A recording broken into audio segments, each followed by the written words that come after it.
아까 오는 길에 제가 여기 강연장 어떻게 찾아가기가 쉽나요? 그랬더니 들어오면 프랜카드 크게 걸려 있으니까 그거 찾아보고 오라고 하신 분입니다.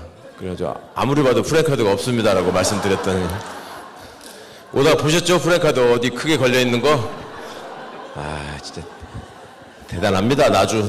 그래서 제가 이게 어떤 건물인지를 모르겠습니다. 어떤 모양입니까? 그랬더니 건물 한 개밖에 없다고. 들어오는 순간까지도 건물 한 개밖에 없다고 해서 아니 여기도 있고 저기도 있고 있는데요. 어떻게 생각하십니까?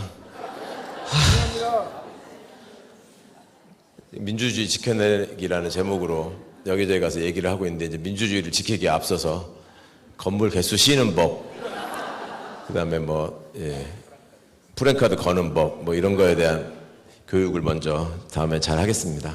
여기는 당 행사가 아니니까 많은 분들 이렇게 뵙게 돼서 너무 좋고요.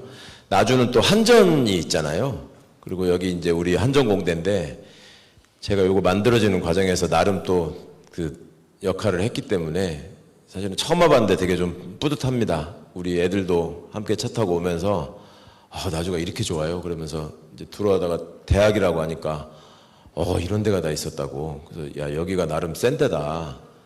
한전에서 우리가 그 전기요금 낸 거 다 빼돌려가지고 여기다 이거 지은 거라고 그랬는데 제가 아시는 분은 아시겠지만 식구가 많잖아요. 애가 넷이나 되잖아요. 근데 그 애가 넷인데 요새는 이제 애 많이 나면은 혜택이 많지 않습니까? 특히 전라도에 무슨 군 단위에서는 셋째부터 나면은 막 축하금으로 1억 원 준다고 그러고 막 이런 데 있잖아요. 제가 키울 때는 한 개도 그런 혜택이 없고 애들 다 크고 나니까 그 유일하게 받은 혜택이 한전에서 전기요금 20% 감면해 주는 거였거든요.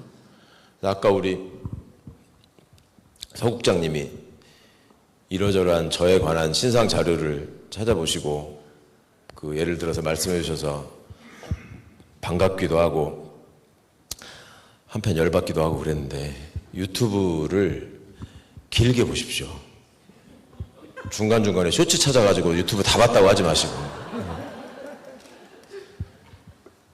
제가 유튜브 찾아보시면 제가 노래 한 곡 처음부터 끝까지 부른 거 있거든요. 조회수도 20만도 넘고. 아십니까 혹시? 모르세요? 노래를 제가 처음부터 끝까지 불러가지고 올라온 게 있다니까요. 그렇게 부르는 노래 아니에요. 아니, 그걸 모르시는구나. 조회수가 20만이 넘는다니까요?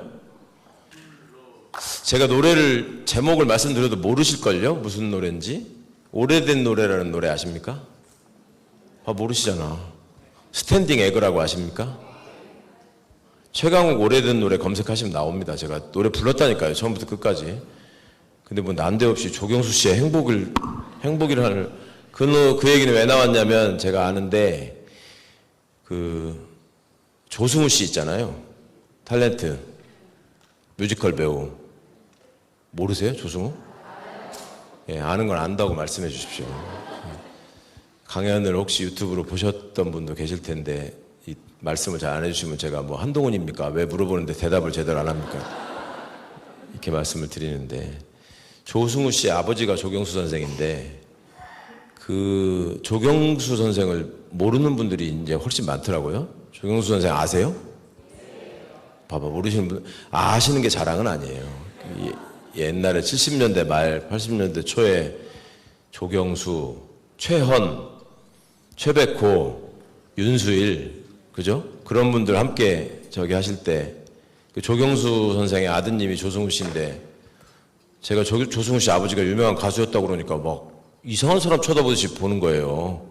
그런 사람 처음 들어본다 이래서 그래서 제가 노래를 불렀죠. 이 노래 들어봤냐? 그랬더니 이 노래는 안 돼요. 이 강성범이가 아마 했던 짓일 거예요. 그래서 조경수 씨도 한번 이 기회에 찾아보시고요. 조승우 씨하고 좀 닮았습니다. 자세히 보시면. 강연한다고 조경수 씨 얘기까지 하는데 이제 민주주의를 지켜내야 될 과제가 저희한테 있고 이 민주주의를 지켜내기 위한 첫 번째 관문이자 시험대로 지방선거가 눈앞에 다가온 것 같습니다. 그래서 선거를 준비하시는 분들이 이제 본격적으로 좀 많이 활동을 시작하신 것 같고 이런 자리에 또 이렇게 함께 해주시는 분들이 꼭 계십니다. 근데 민주주의라고 하는 걸 우리가 제대로 알고 민주주의의 가치를 지킬 수 있어야 할 텐데, 그 전에 민주주의의 정확한 뜻은 뭐고 그게 지향하는 바가 뭘까? 왜 우리가 민주주의를 지켜야 될까? 민주주의가 뭐길래 윤석열이한테 민주주의를 파괴했다고 하는가? 이런 얘기가 좀 정리가 돼야 될 것 같아서요. 이 말씀을 좀 드리면서 시작을 합니다. 민주주의는 정확히 무슨 뜻일까? 국민이 주인인 주의다. 근데 이제 우리가 어떤 말의 정확한 의미를 알려면 그 반대말을 생각해 보면 그 뜻을 정확히 알 수가 있는데, 확실히 알 수가 있는데, 민주주의의 반대말에 대해서 뭐라고 배우셨습니까? 학교 다닐 때. 공산주의라고 배우셨죠? 예. 제가 이거를 예전에는 민주주의의 반대말이 뭡니까? 이렇게 여쭤보면은 뭐라고 대답하시겠습니까? 민주주의의 반대말이 뭡니까? 독재, 예. 독재 혹은 전체주의 뭐 이런 말씀 하시잖아요. 그래서 질문의 그 형식을 좀 바꾸기 시작했습니다. 민주주의의 반대말은 독재인데 왜 우리가 학교 다닐 때 공산주의라고 배웠을까요? 그러면 공산주의의 반대말은 원래 뭘까요? 뭘까요? 와, 역시 혁신도시에도 확실히, 아니 혁신도시라고도 하면 안 되겠구나. 요즘 별걸 가지고 다 시비 붙는 사람이 있는데 혁신도시라고 해놓으면 개혁신당이나 조국혁신당한테 유리한 거 아니냐 뭐 이렇게 말씀하신 분들이 있지 않을까요? 뭐라고 해야 돼? 그러니까 딴 데 가서 민주주의의 반대말은 공산주의가 아니고 독재입니다. 그러면 맞다고, 우리가 학교 다닐 때 참 그렇게 배웠는데 그게 아니라는 걸 나중에 알았다고 말씀하시는데, 그러면은 공산주의의 반대말은 뭔데 그거를 민주주의 반대말이라고 가르쳤을까요? 이렇게 여쭤보면 민주주의라고 답을 하십니다. 아무 감정이 없으세요? 다시 얘기해 볼까요? 민주주의의 반대말이 공산주의가 아니고 독재인데 공산주의라고 왜 배웠을까? 라고 얘기를 한 다음에, 그러면 공산주의의 반대말은 원래 뭔데 민주주의의 반대말이 공산주의라고 가르쳤을까요? 이렇게 여쭤봤다고요. 그러면 민주주의라고 하신다고요.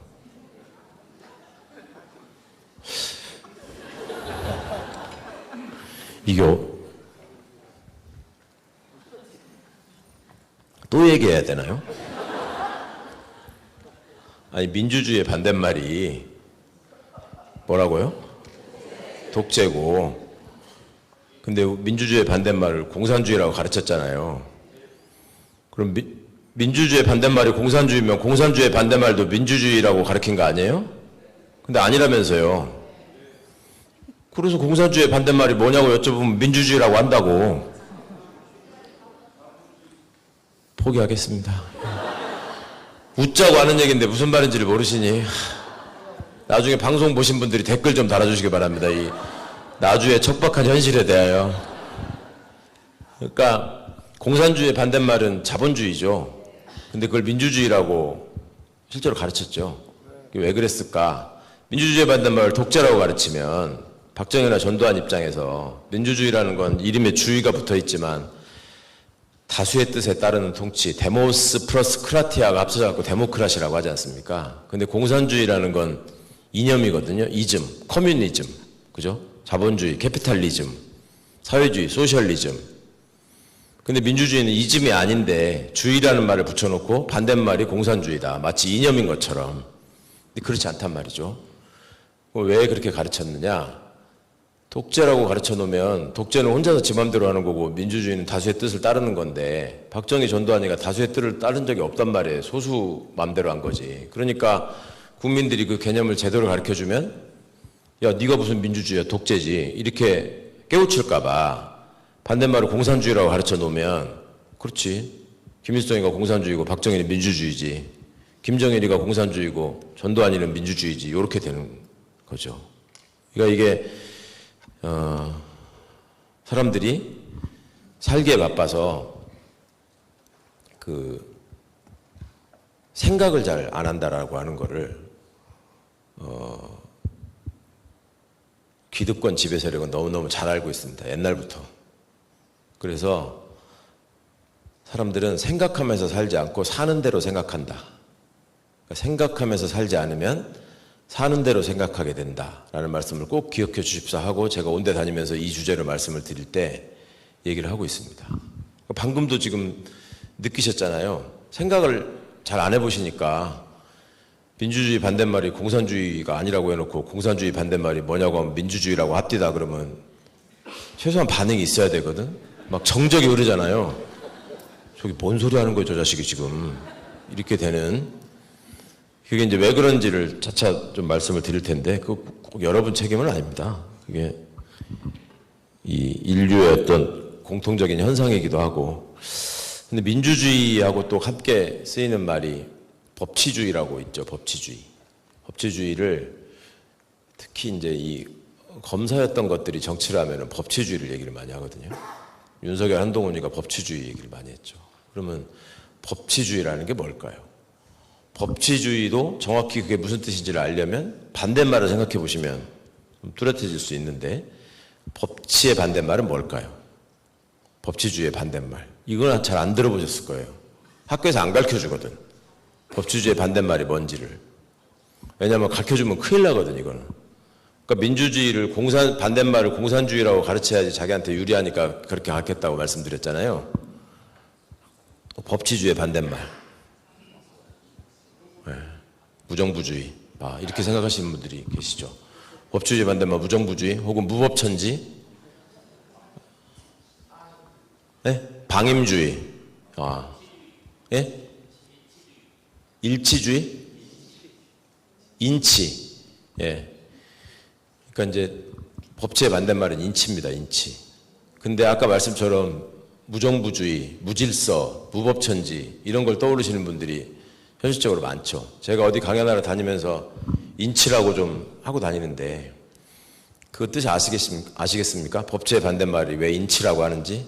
그러니까 사람이 지 맘대로 하는 게 아니라 법에 정해진 것만 너는 할 수 있다. 네가 하고 싶어도. 그게 법치주의입니다. 원래 의미가. 근데 우리는 계속 법을 지켜야 된다. 이걸 학교에서 이제 배우면서 법을 지키지 않으면 질서가 무너지고 사회가 혼란해지고 무법천지가 된다라고 그것도 배워왔어요. 그러니까 법을 제일 안 지키는 것들이 법치주의를 얘기하는 겁니다. 지네들은 법 하나도 안 지키면서 사람들한테는 법을 지켜라라고 얘기해요. 그것도 지배 이데올로기에서는 되게 필요한 얘기죠. 뭔가 사람을 이렇게 조일 수 있단 말이에요. 그럼 인치가 사람이 지 맘대로 하는 거라서 법치의 반대말이다. 또 역사적으로 보면 법이 있고 법을 지켜야 되는 것을 법치주의라고 하면 함무라비 법전이 만들어진 함무라비 법전 아시죠? 예. 수천 년 전에 바빌로니아도 법치국가라고 해야 되는 거고 법이 있었으니까. 고조선도 8조 법금이 있는데 그중에 3개가 전한다 이렇게 얘기한단 말이에요. 그럼 고조선도 법치국가라고 해야 되는 거고. 아니라는 건 너무 쉽잖아요. 그죠? 한동훈이가 한 3,000명 왔구만. 아니 대답을 하시란 말입니다. 아니 뭐 곤란합니까 이거 답변하시는 게? 제가 무슨 김건희한테 목걸이 어디 거냐고 지금 물어보는 겁니까? 아니 왜 말씀을 안 하세요? 저를 무시하시는 겁니까? 열린우리당 대표를 한 사람인데? 순천에서 태어나가지고? 놔줄 사람 아니라고 지금 무시하시는 걸로. 그러니까 이 법치를 원래 얘기하는 사람은 굉장히 절제된 얘기를 해야 되거든요. 왜냐하면 법에 정해진 것만 할 수 있기 때문에. 근데 법을 도구로 사용해서 사람을 겁박하는 데 쓰는 것들이 법치라는 말을 더 많이 쓰고 있는 현실. 이게 이제 우리가 지금 내란이 벌어졌는데도 불구하고 지금 저 당의 지도부가 개선돼서 최고위원으로 됐다는 사람이 어저께도 앉아가지고 대통령은 원래 계엄권이라고 하잖아요. 계엄권. 계엄권이 대통령한테 있는 거다. 라고 얘기하지 않습니까? 그러면서 뭐 2시간짜리 계엄이 어딨냐 뭐 이런 식으로 얘기하고 했는데 이런 사람들이 계속 없어지지 않는 이유. 그 다음에 계엄은 잘못됐지만 내란은 아니다. 라고 얘기하는 것들이 또 법대 나온 것들이 많아요. 서울법대 내란과 출신들이 지금 내란과에서 내란을 배워놓고 내란이 아니다라고 주장하는 이런 지금 현실을 보고 계시는데, 그렇게 항상 권력을 휘둘리려고 하는 사람들은 국민을 속인다. 국민을 속이는데 그 속이는 게 먹히는 이유가 생각을 안 하기 때문이다. 사는 대로 생각하기 때문에. 생각하면서 살지 않고 사는 대로 생각하기 때문에 그냥 그런가벼 하고 넘어간다 말씀이죠.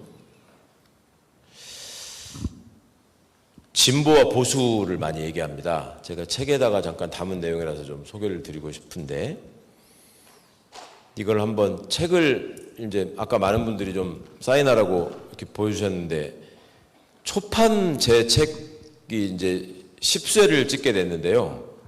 초판 1쇄에만 맨 앞에 제가 뭐 이렇게 손글씨로 쓴 메시지가 써 있거든요. 근데 그런 책을, 그 책을 볼 때마다 반갑습니다. 맨 처음에 나오자마자 책을 사주신 거니까. 근데 이제 책이 한 장도 안 넘어가 있는, 이건 절대 읽어본 적이 없는 책을 1쇄를 들고 오셔가지고 너무 반가웠는데, 그 책이 10쇄를 찍은 책이라고요. 한번 읽어보시기 바랍니다. 제가 북독할 때 말씀드리는데, 그 일부러 두께도 라면 위에 올려놓기 딱 좋게 300페이지 안 되게 일부러 만들고 했는데, 그렇다고 해서 그걸 라면 덮는 데만 쓰시고 앞에 3장이라도 읽어보셔야죠. 심지어 막 책 다 봤다고 하고 막 이렇게 하시는 분들이, 이제 읽어보신 분들이 옆에서 아이고 동생하고 책을 쓸 생각을 했냐 그러면, 동생도 있어요 막 이래. 그래서 읽어봤다고 막 그러시는데, 진보나 보수의 가치가 지금 상당히 왜곡되고 있고, 그거를 우리가 제대로 알지 못하고 남용하고 있다. 그리고 우리 세상에, 우리 사회에 왜 진보와 보수가 제대로 자리 잡지 못했을까, 이런 문제의식이 좀 있었는데요. 보시면 진보가 소중하게 생각하는 가치가 담긴 단어들: 인권, 정의, 해방, 관용, 미래, 참여, 연대, 변화, 혁신, 저항, 파격, 공정, 개방성, 투명성, 다양성. 마음에 드십니까? 혁신이라는 말이 있으니까 혁신도시 사시는 분들은 일단 진보라고 해야 되나요? 저기 요전에 순천 가가지고 그 도서관이 너무 좋더라고요. 도서관에서 강연하는데 바로 옆에 초등학교가 있는데 좌야 초등학교야. 좌야. 이름이 학교이다. 좌야 이렇게 써놓은 거야. 어머, 나경원이는 오면 살 떨리겠더라고 그거 보면은. 보수의 가치로 가족, 질서, 법, 역사, 전통, 권위, 규범, 도덕, 윤리, 자립, 근면, 절제, 책임, 품격, 안보, 애국심, 신. 뭔가 좀 느낌이 오십니까? 왜 통일교는 국힘에 돈을 줬는가? 좀 뭐가 있잖아요, 여기 보시면. 그죠? 근데 이게 보수는 아니에요. 보수인 척 행세하는 수구 꼴통들일 뿐이지. 그런데 보수인 척 하려고, 또 혹은 보수하고 이런 면에서 약간 맥락이 닿아 있긴 하죠.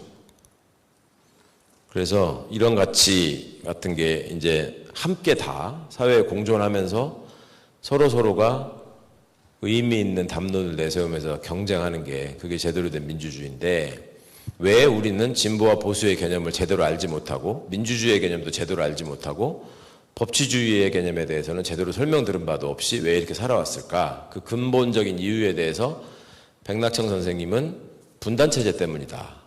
그러니까 남북이 갈라져 있으니까 약간만 개혁적인, 약간만 진보적인 얘기를 해도 그걸 빨갱이로 몰아가지고 정치적 이득을 취하려고 하는 집단들이 대한민국의 재력과 권력을 독점하고 있었단 말이죠. 거기에 가장 큰 피해자가 김대중 대통령님 아니세요? 그러니까 김대중 대통령 진보주의자라고 한 적이 한 번도 없어요. 근데 김대중 대통령을 진보 좌파다. 이재명 대통령도 그렇게 얘기하고. 그러니까 이재명 대통령이 나는 중도 보수고 원래 민주당이 지향하는 게 중도 보수다. 이렇게 말씀하시니까 국힘이 또 경기를 했죠. 보수, 우리가 보수다. 어디가 보수요? 저기에 국힘에 해당되는 거 뭐 있는지 한번 보십시오. 신? 아니 특히 막 저기 책임, 품격, 안보, 애국심 여기 들어가면 막 열받지 않으세요? 어디에 품격이 있으며 아니 왜 얘네들은 그렇게 속옷만 입고 돌아다니는 걸 좋아해? 그런 품격을 절제 막 이런 거 절제 화신 김건희잖아. 묵묵히 앞으로 주어진 길을 가겠다. 절제 아닙니까? 도덕하면 최은순 아닙니까? 그래서 이게 제대로 된 우리가 민주주의를 지켜내기 위해서는 이런 가치들이 지향하는 바도 좀 잘 아셔야 될 것 같고 보수가 아닌 것들이 보수라고 하는 거를 잘 식별하실 수 있어야 될 것 같다. 좀 하여튼 생각을 해야 된다. 이 사람들 아세요? 진짜 아세요? 네. 저쪽 남자들은 누구예요? BTS. 여자들은? 네? 블랙핑크 아니라고 하신 분 있었는데 뭐라고 그러셨어요? 핑클? 아니 블랙핑크 아니라고 하신 분 있었잖아요 아까. 알려주세요 뭐라고 하셨는지. 에스파. 심각하네요. 토끼소녀 아니에요? 토끼소녀? 토끼소녀가 2명이었다가 분화돼가지고 4명이 된 것 같은데. 저기는요?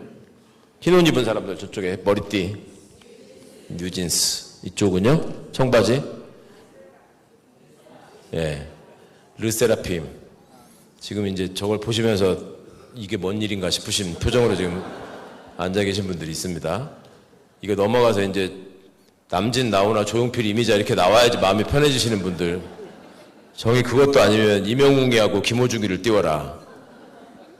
이런 분들이 계실 텐데 이게 이제 이분들을 이렇게 보여드린 이유가 그 정치인을 대하는 국민들의 기본적인 생각이나 모습이 연예인들을 소비하는 방식하고 되게 비슷하다 하는 생각을 늘 하거든요.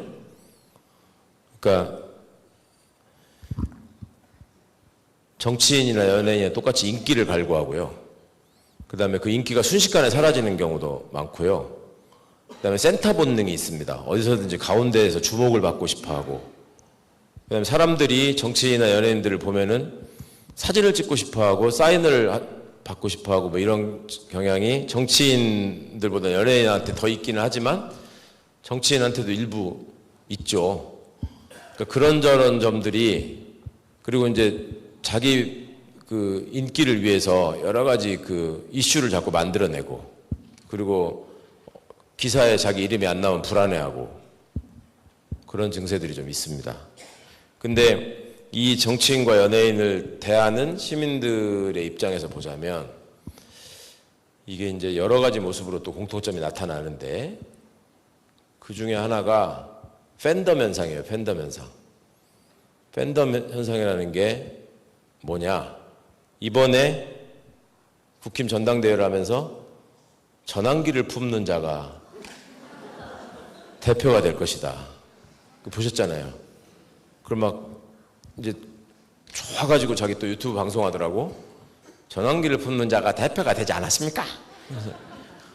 전환기를 품는 자가 대표도 되고 대구시장도 되고 국회의원도 되고 대통령이 될 것입니다.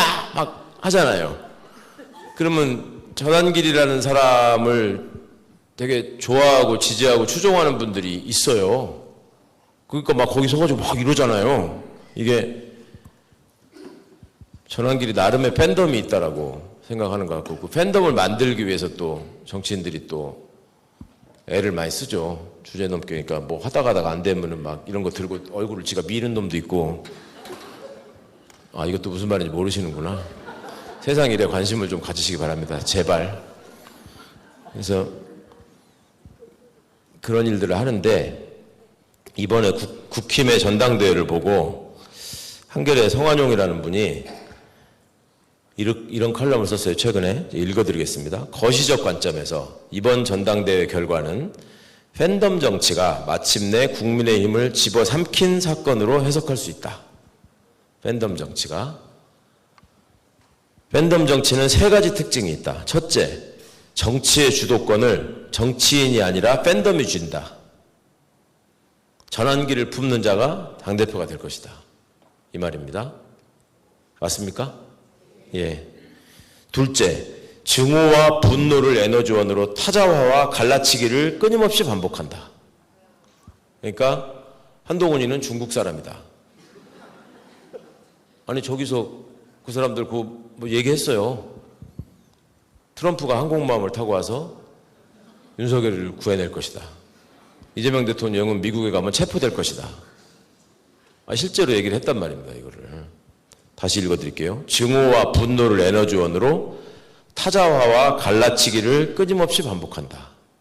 자기네끼리 거기 전한길 씨가 소리 지르고 이러는 와중에 거기 아파가지고 또 그 쌈 붙는 사람들 보셨죠? 내가 지금 20년, 30년째 당원인데 너 입당한 지 얼마 됐다고 여기 와서 지금 이렇게 하냐고 하죠. 그리고 그 전에 이 사람들 전당대회 할 때도 서로 막 멱살 잡고 나뒹굴어지면서 싸우고 막 그랬습니다. 자, 셋째, 외부의 적보다 내부의 적을 더 미워한다. 저기 지금 그렇게 됐죠?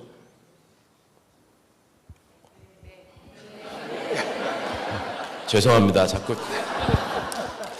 얼른 끝내겠습니다. 이렇게 답변하기도 귀찮은데. 그런데 이게 지금 세 가지 특징이 국힘에서 지금 이번에 전당대회를 통해서 벌어졌다라고 하는데 한편이 좀 찜찜하지 않으십니까? 국힘만 일어나요? 아니죠. 특히 유튜브 열심히 보시는 분들은 아시죠? 이게 무슨 말인지. 다시 읽어드릴게요. 첫째, 정치의 주도권을 정치인이 아니라 팬덤이 쥔다. 정치인이 뭐라고 얘기를 하면은 저놈 수박이다. 저거 죽여라. 그래서 이렇게 하시면 안 됩니다라고 얘기하면 네가 나를 가르쳐? 선비질이다. 이런 거 있죠 지금. 둘째, 증오와 분노를 에너지원으로 타자화와 갈라치기를 끊임없이 반복한다. 나는 문재인을 증오한다. 윤석열이를 검찰총장으로 만들었기 때문에.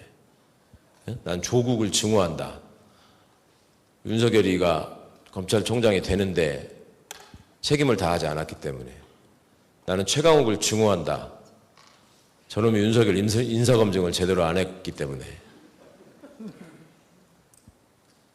그럼 분노해요. 거기에 대해서 사람들이 아니다. 최강욱은 그때 인사검증한 결과 반대했다고 여러 번 얘기했다. 그러면 개소리 하지 마라. 타자화와 갈라치기를 끊임없이 반복한다. 그래서 그렇게 하시면 안 된다. 우리가 그것 때문에 노무현 대통령을 잃었다라고 말씀하시면 우리가 바른 말을 하는데 자꾸 그런 식으로 끌어다 대는 게 갈라치기다. 왜 그게 갈라치기입니까? 라고 얘기를 하냐면은 아니 이재명 대통령의 시대에는 이재명밖에 없다. 응? 나는 이재명 대통령이 너무 좋고 사랑하고 이재명을 지켜야 되는데 왜 자꾸 문재인 대통령이 나와서 얘기하고 거기다가 좋아요를 왜 누르냐. 그런 거 못 보셨어요? 한 번도? 그런 분들이 지금 상당히 많이 있습니다. 이재명의 시대에. 제가 얼마 전에 이번에 사면복권된 백원 의원이나 우리 민정수석실 식구들이랑 저기 평산마을에 가가지고 문 대통령 뵙고 영화 보고 오고 이런 거 보셨죠? 그랬더니 엄청나게 사람들이 욕을 한다고 그거를 또 저 욕하는 것만 찾아가지고 저한테 보내주는 사람들이 있어요. 그래가지고 대통령은 잠도 제대로 못 주무시고 일본, 미국을 다니느라 이렇게 바쁜데 너네들은 거기 모여 앉아가지고 영화 보는 거냐 지금. 어떻게 받아들여야 될지를 그냥 이해하기는 좀 쉽지 않죠. 근데 이 팬덤 정치라는 특징에 비춰보면 이해가 가시죠. 그래서 세 번째, 외부의 적보다 내부의 적을 더 미워한다. 외부의 적보다. 이제 앞으로 여기 우리 민주당 후보가 되시려고 나주 시장 입지를 하신 분들 이제 경선하시겠죠? 거의 왼수가 되죠, 이제 그거 하고 나면. 그 지역이 작을수록 사실은 친인척으로 연결돼서 다 원래 알고 지내던 분들 많거든요? 왼수가 돼요. 외부의 적보다 내부의 적이 더 미워. 그리고 그 다음에 떨어지고 나면 저놈이 경선에서 나를 이겨가지고 됐으니까 제가 되면 안 되니까 나는 차라리 국힘이나 무소속 후보를 지원하겠다. 이런 경우 많습니다. 그죠? 네. 그러면서 나는 민주당 당원이고 당원 동지들이 힘을 합쳐가지고 이재명 정부의 성공을 위해서 노력을 해야 되고 나는 민주주의를 지키는 사람이다라고 스스로 자부하세요.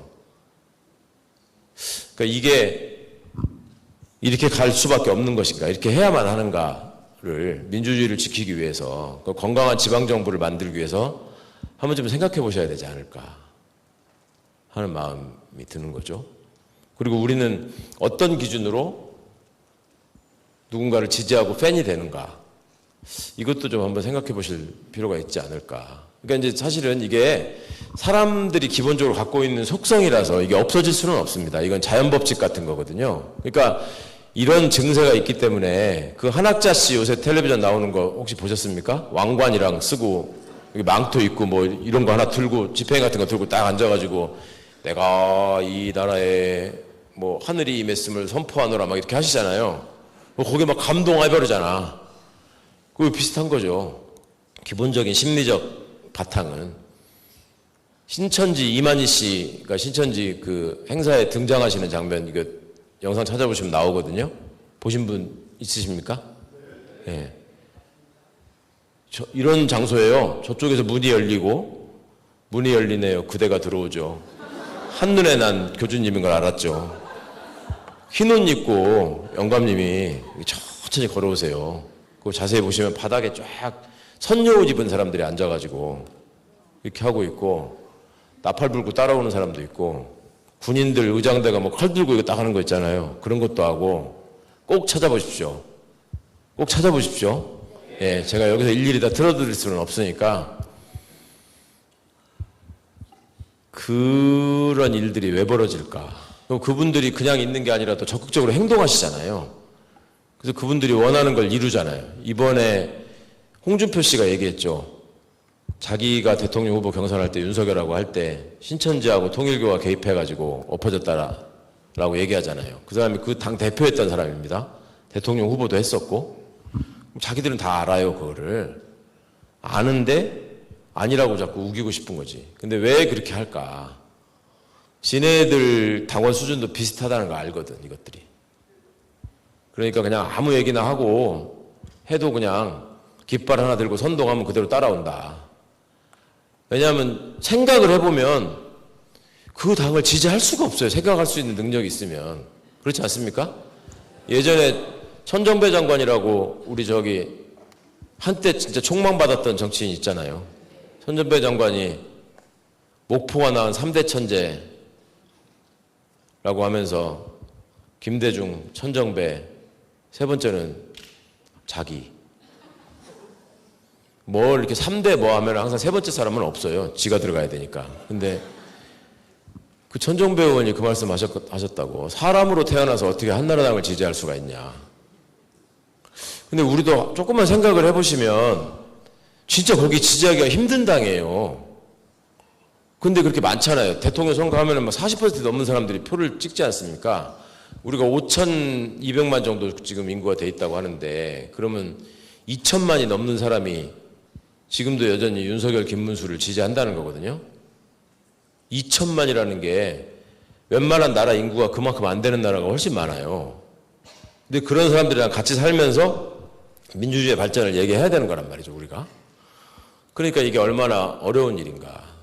근데 이게 없어질까. 연예인들 사이에서도 지금 제가 뉴진스와 르세라핌을 함께 보여드리는 이유가 있는데, 이게 같은 소속사였잖아요. 아, 그거 모르십니까? 하이브라고 들어보셨습니까? 하이브? 예. 뭔가 외계어라고 느끼시는 어르신들이 지금 계시는데 그런 게 있습니다. 하이브라는 게. 근데 저 두 팀이 회사 내에 라이벌처럼 돼 있잖아요. 그 옛날에 대표적으로 인기인들이 있으면 예를 들면 남진, 나훈아 이런 라이벌 시대가 되면 팬들이 막 싸웠단 말이에요, 서로. 누가 낫다. 그 다음에 본격적으로 이게 아이돌 시대가 된 게 뭐 H.O.T, 잭스키스 이런 거 얘기하는데, 당시에 H.O.T 팬들하고 잭스키스 팬들이 싸우는 거는 유명한 일이었습니다. 근데 그거를 한 발짝만 떨어져서 이렇게 보는 사람은 아니 그냥 히트곡 알면 되는 거지 저렇게 싸울 일이야 이렇게 생각을 하단 말이에요. 근데 그 양 진영은 엄청 치열하고 엄청 중요하고 엄청 진지했어요.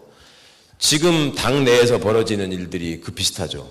한 발짝만 떨어져서 저거 왜 저러고 있는 거예요 지금. 저게 지금 가요의 인기를 높이고 우리나라 대중예술을 발전시키는데 좋은 일이야? 뭐 아닌 것 같거든?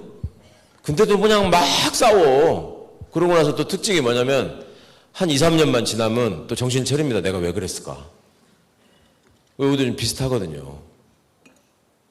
그리고 어떤 그 팀들을 자기가 좋아해서 팬이 돼가지고 응원을 하면은요, 그 팀 소속원들을 다 좋아하느냐? 그것도 아니에요.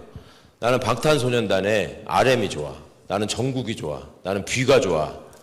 이런 게 다 있거든요. 그러면 이게 이제 증세가 심해지면 정국이 나는 좋은데 그래미상을 받을 때 정국이 꽃다발을 받는데 옆에서 뷔가 웃지 않았어. 우리 정국 오빠가 받는 게 싫다. 그러면서 뷔 얼굴만 딱 뜯어내가지고 웃지 않는 뷔. 이것이 상징하는 바는 무엇인가? 그러면 댓글로 막 뷔는 원래 저런 놈이었다. 정국에 대한 열등감이 있다. 그래서 때려잡아야 된다. 이런 식으로 간단 말이죠. 거의 비슷하죠. 그죠? 정청래 박찬대가 당대표 경선을 했어. 누가 봐도 둘 다 대통령하고 가까운 사람이야. 근데 자기 편의에 따라서 적의 대표 되면은 대통령을 등지고 발목을 잡을 것이다. 막 그래서 싸워요. 그러고 나서 끝나서 이제 결판이 났는데도 불구하고 아직도 분이 안 풀려가지고 지금도 싸워요. 그 왜 그러냐고 물어보면 대통령을 위해서 그런데.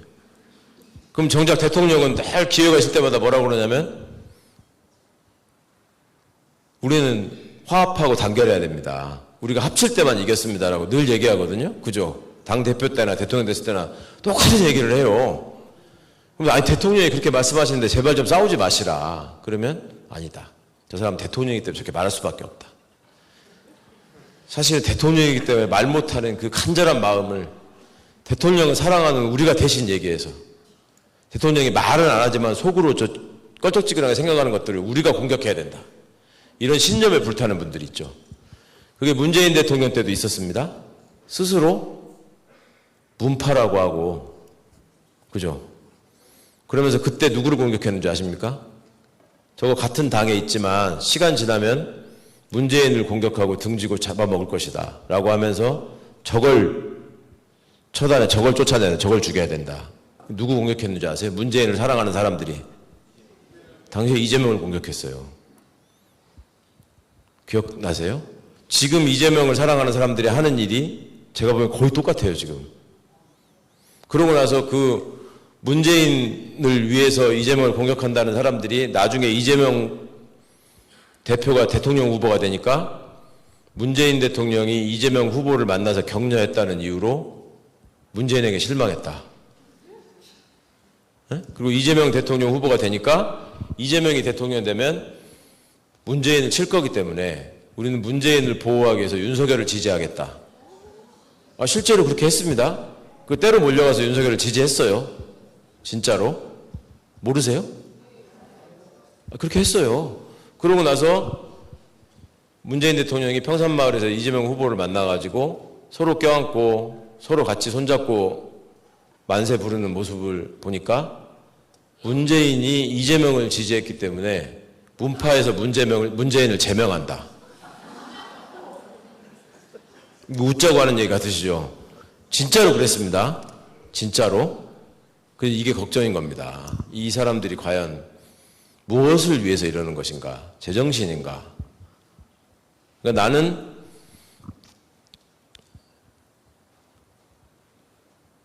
정국을 사랑하기 때문에 BTS에서 정국을 제명한다.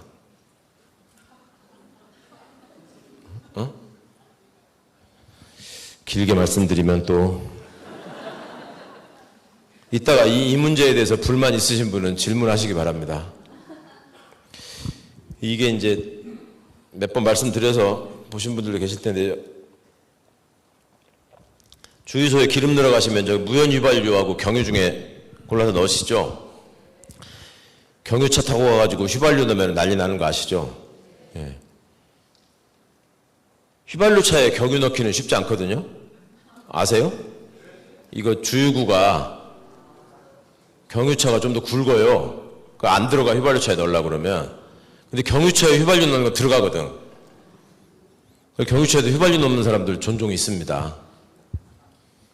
그런데 왜 무연 휘발유라고 써 있잖아요, 저기. 오른쪽에 보시면 가격표 해가지고 고급, 무연, 유연, 등유, 경유 이렇게 이것도 주유소 같죠. 돈이 굉장히 싸죠, 지금 값이 보시면. 저게 그러면 무연은 무연 휘발유고 유연은 유연 휘발유인데 무라는 거는 연이 없다는 거고 유연은 연이 있다는 건데 값이 똑같잖아요. 뭐가 더 들어있으면 비싸야 될 거 아니에요. 근데 값이 똑같아요. 저 연이 뭘까요? 네, 이게 이제 연기설하고 납설이 항상 대립하거든요. 연기가 안 나는 게 무연 휘발유다. 납입니다, 납. 납이 들어가 있는 휘발유가 유연 휘발유고요. 납이 없는 휘발유가 무연 휘발유고요. 그래서 저기 무연 휘발유라고 지금 파는 거는 이 휘발유에는 납이 안 들어있다라는 얘기거든요. 근데 기름 들어 수백 번, 수천 번 가시면서 이게 왜 휘발유라고 안 써있고 무연 휘발유라고 써있지? 라고 생각해보거나 궁금해하신 분 혹시 계세요? 우리가 생각을 안 한다니까요. 그냥 휘발유라고 써놓으면 되잖아. 경유는 뭐 무연경유, 유연경유 이런 거 없잖아요. 근데 휘발유는 반드시 무연 휘발유라고 써있어요. 그러면 그냥 기름 넣으려면 시간 한참 걸리잖아. 그러면 생각해 볼 수 있어. 무연, 왜 굳이 무연이라고 하지?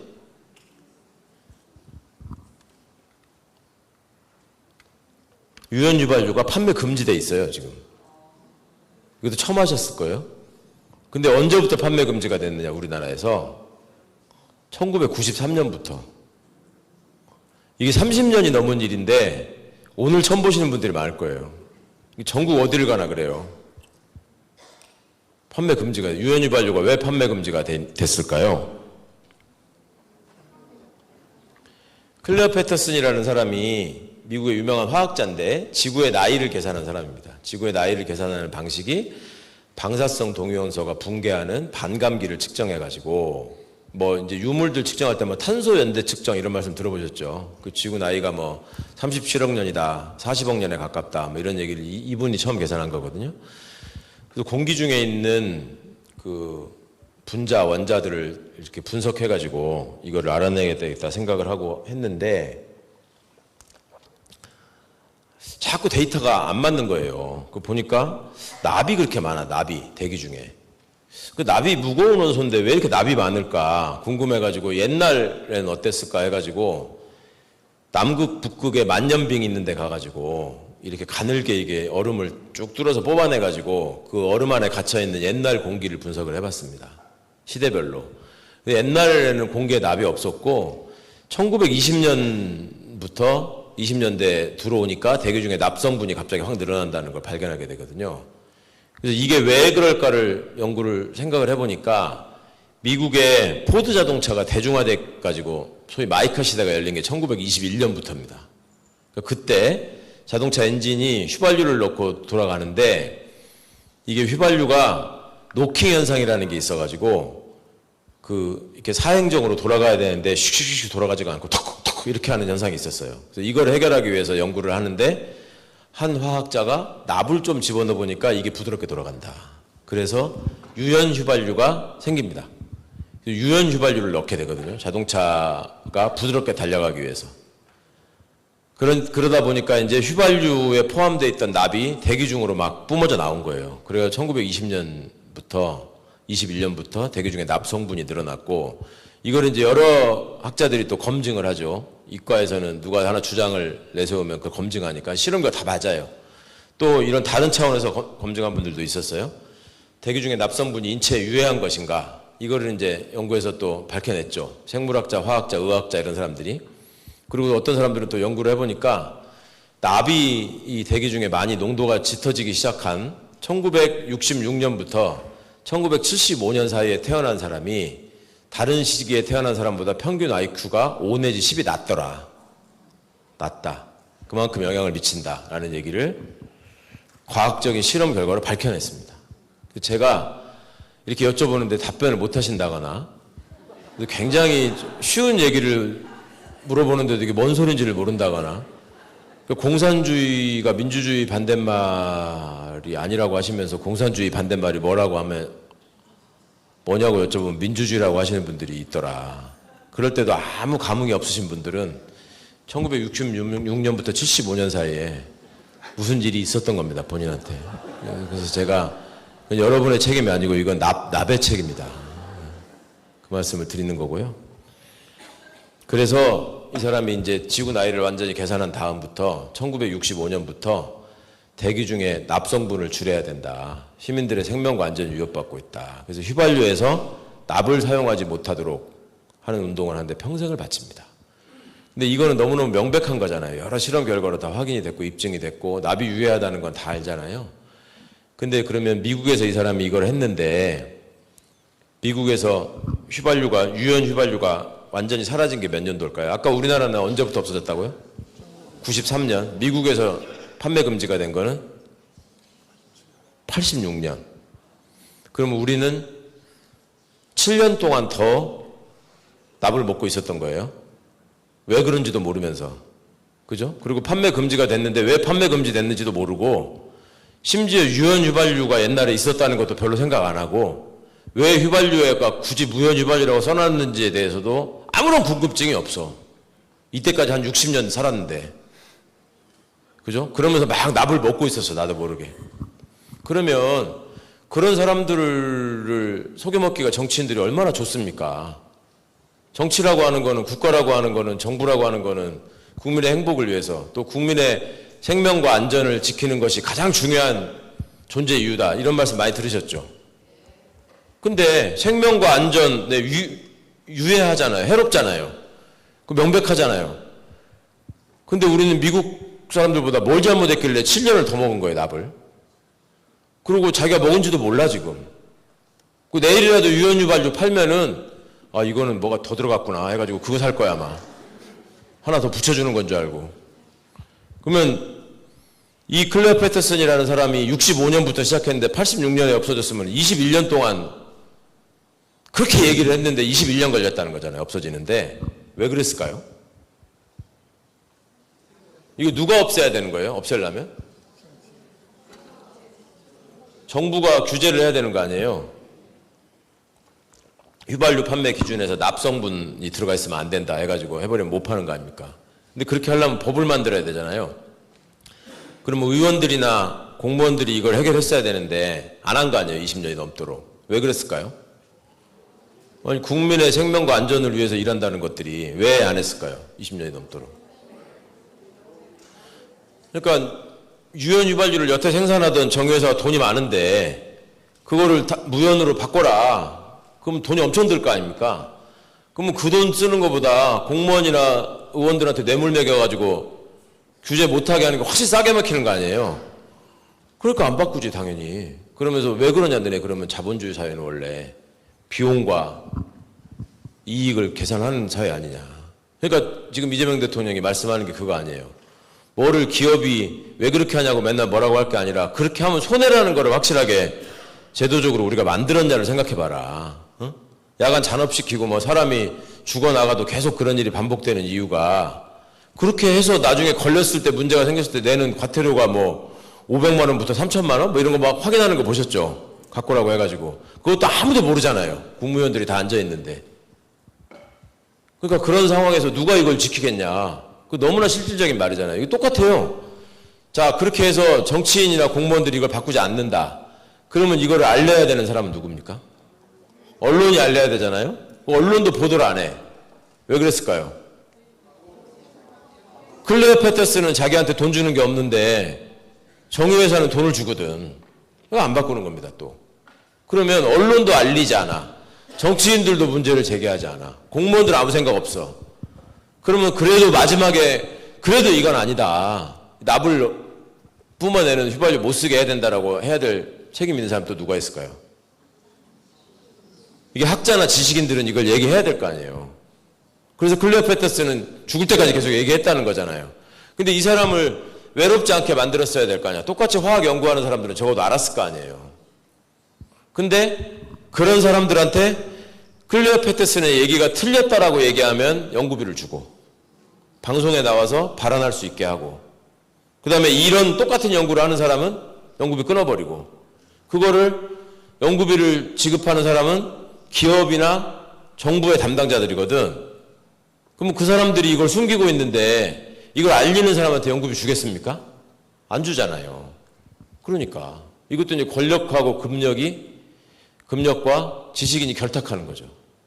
이런 일들이 우리나라에도 되게 많았습니다. 우리는 지금 다 모르고 그냥 살고 있는데 4.4.5입 개헌이라고 들어보셨어요? 4.4.5입 개헌. 이승만 때 개헌선 3분의 2를 넘겨야 되는데 3분의 2 이상이 돼야지 개헌을 할 수 있단 말이에요. 이승만이가 장기 집권을 위해서 직선제를 간선제로 바꿔야 되는데 개헌 투표를 그때는 국회에서 3분의 2만 통과되면 돼요. 그렇게 했는데 제가 지금 정확한 숫자가 기억이 안 나는데 전체 의석 수가 뭐 한 237석 뭐 이렇게 돼 있고 곱하기 3분의 2를 하니까 뭐 135.3333 아니면 137.6666 뭐 이렇게 나온 거야. 그러니까 그렇게 되면 어떻습니까? 137.3333 이렇게 나오면 개헌을 할 수 있는 숫자는 138명입니까? 137명입니까? 국회의원 찬성 숫자가 137명입니까? 8명입니까? 138명이죠? 근데 이거를 당시에 국회에서 137.3333 이렇게 나오니까 당시 국회의장이 이거는 부결됐다. 한 표 차이로 라고 두드리고 국회가 끝났어요. 그러고 나서 이제 이승만한테 끌려간 거야. 야, 이 자식아.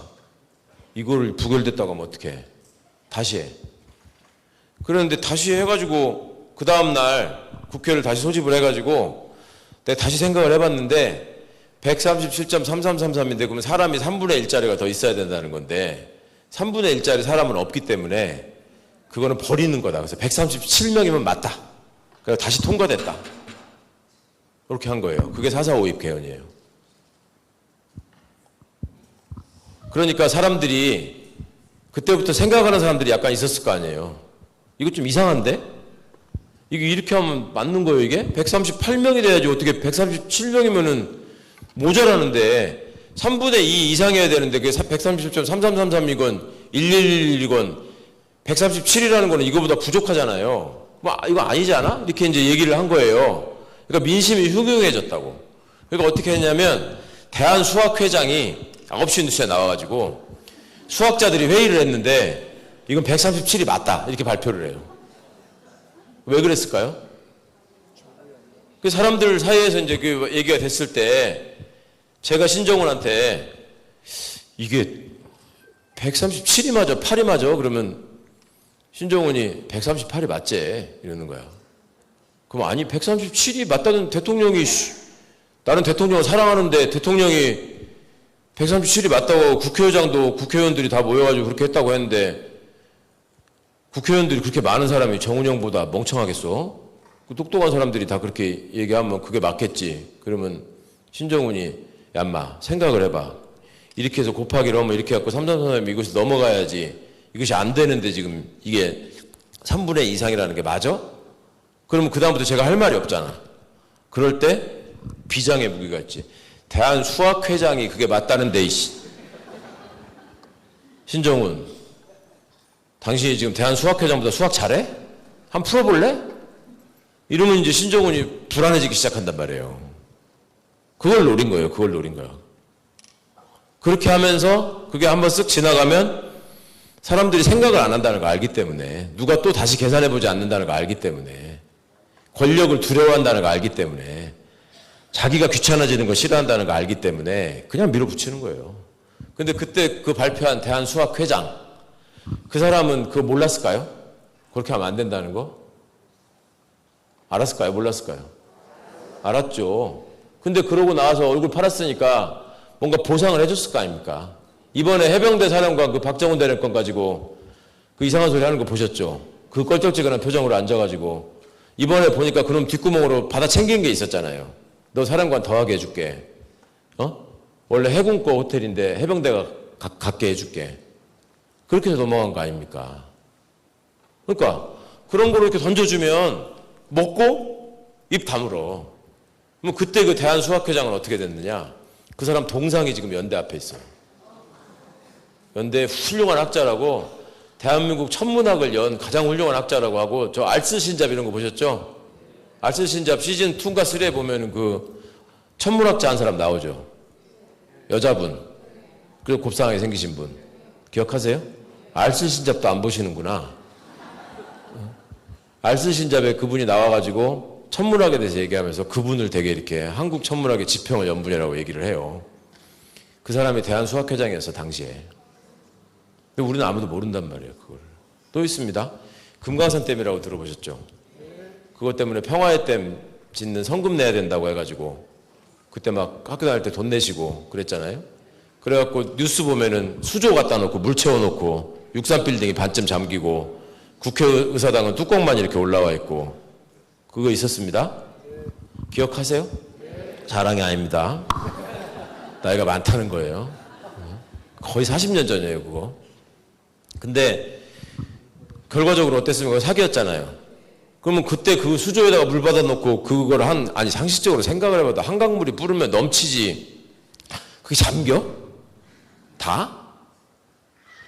옆으로 넘칠 거 아니에요. 마포가 잠긴다면 몰라. 근데 그거를 나와가지고 얘기한 사람이 서울대 토목공학과 교수였어요.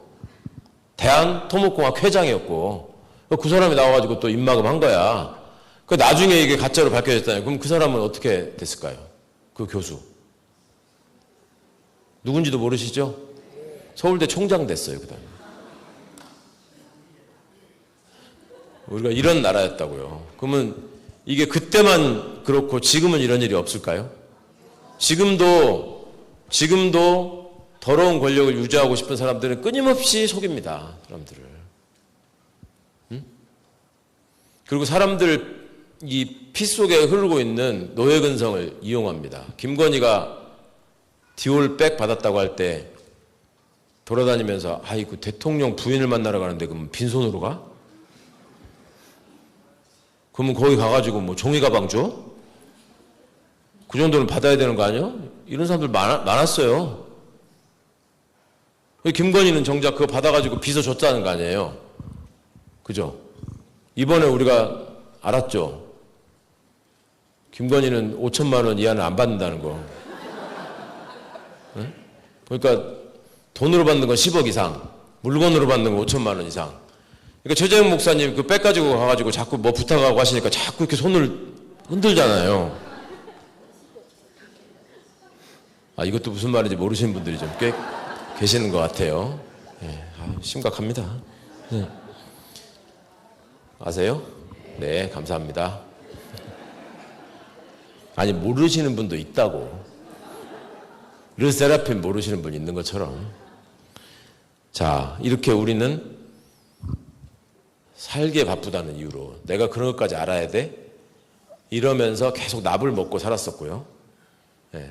내가 그런 것까지 알아야 돼? 하면서 서울대 교수들은 다 진실만을 얘기할 것이다.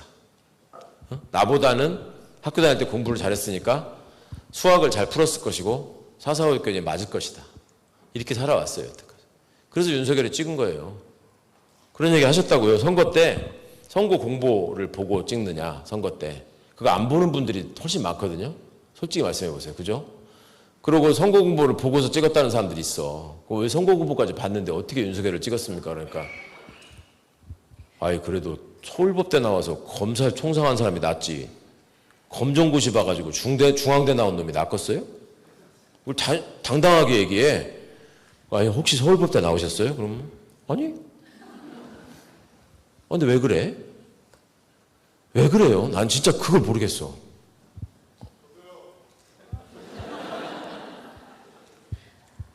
왜 그럴까요? 제가 조국 한참 시달릴 때 제가 농담으로 그랬거든.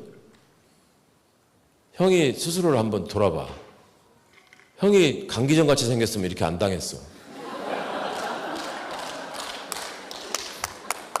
기정이 형도 알아요. 제가 항상 얘기하기 때문에. 여러분도 동감하지 않으세요?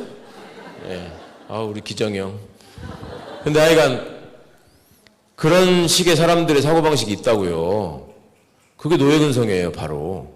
그러니까 지배를 하려고 하는 사람은 그걸 최대한 이용합니다. 그래서 나는 너하고 다르다라는 걸 끊임없이 얘기해요. 그러다 보니까 생기는 일이 이거 좀 시간상 넘어가야 될 것 같아서요. 자, 백성이라는 건 양반과 구별되는 피지배 계층을 말하는 거고요. 비슷한 용어지만 신민, 신하와 백성, 국민, 국가의 구성원, 시민은 국가의 주권자, 인민은 사람 그 자체. 이게 다 무슨 말인지 아시겠죠? 신민에는 해당하는데 백성에는 해당하지 않는 사람이 누굴까요? 저거 보시면. 이게 그렇게 어렵더라고요. 저기 답이 써 있거든, 저게 지금. 난 진짜 희한해. 전국 어디를 가도 이걸 못 맞추시더라고요. 신민에는 해당하는데 백성에 해당하지 않는 사람. 저기 써 있거든, 답이. 봐보세요. 선비라고 하시잖아요. 또 선비, 그 다음에 네? 자, 수학으로 한번 얘기를 해볼게요. 신민은 신하 더하기 백성이죠. 예? 근데 신민에 해당하는데 백성이 아닌 사람은 그러면 신민 빼기 백성 하면 되죠. 뭐예요, 답이? 왕? 양반? 뭐예요? 이래도 답을 몰라. 여태까지 생각하자고 그랬는데 이게 대한수학회 회장이 또 설명해야 됩니까? 나와가지고. 아니 보세요. 신민에 해당하는데 백성 아닌 사람이 누구냐고 저기 써 있잖아요. 신하. 왜 근데 자꾸 딴소리 하시냐고. 나비 이렇게 무섭다니까, 나비. 휘발유를 우리가 진작에 정리를 했어야 되는데, 아니 내가 하다못해 양반이라고만 해도 좀 참겠는데, 여러분 지금 들으셨죠? 분명히 딴소리 나오는 거. 근데 여기에 이제 중요한 게 시민입니다. 시민. 시민은 무한군에 사는 사람은 국가의 주권자가 될 수 없어서 저기다가 시민을 국가의 주권자라고 써놓은 게 아니라, 응? 내가 나라의 주인이라고 자각한 사람, 이 사람을 시민이라고 합니다. 사회학적으로. 행정학적으로 시민이라고 하는 건 나주시에 사느냐, 무안군에 사느냐, 장흥군에 사느냐 이런 거하고 달라질 수 있지만, 정치사회학적으로는 시민이라고 하는 거는 내가 나라의 주인이라고 생각한 사람. 그래서 근대민주주의에서 시민이 주권자로 탄생한 계기가 프랑스 혁명이라고 하죠. 프랑스 무슨 혁명입니까? 프랑스 시민혁명이죠. 프랑스는 나라 이름이잖아요. 그러니까 그대로 하자면 프랑스 국민혁명이 되거나 파리 시민혁명이 돼야 되는데 프랑스 시민혁명이라고 한단 말입니다. 그때 시민이 도시를 말하는 시민이 아니고 국가의 주권자를 말하는 시민이기 때문에 그렇게 표현하는 겁니다. 그래서 유시민의 시민도 저 시민은 아니고요. 그리고 국민은 국가의 구성원이라고 되어 있는데 국가가 먼저 생겼습니까? 국민이 먼저 생겼습니까? 이게 또 어려워요. 항상 보면. 자, 국민의 뜻이 뭐예요? 국가의 구성원. 그 제가 국가가 먼저 생겼습니까? 국민이 먼저 생겼습니까? 여쭤봤어요. 국민의 뜻은 국가의 구성원이라고 써 있거든요. 그럼 국가가 먼저 생겨야지 구성원이 있는 거 아니에요?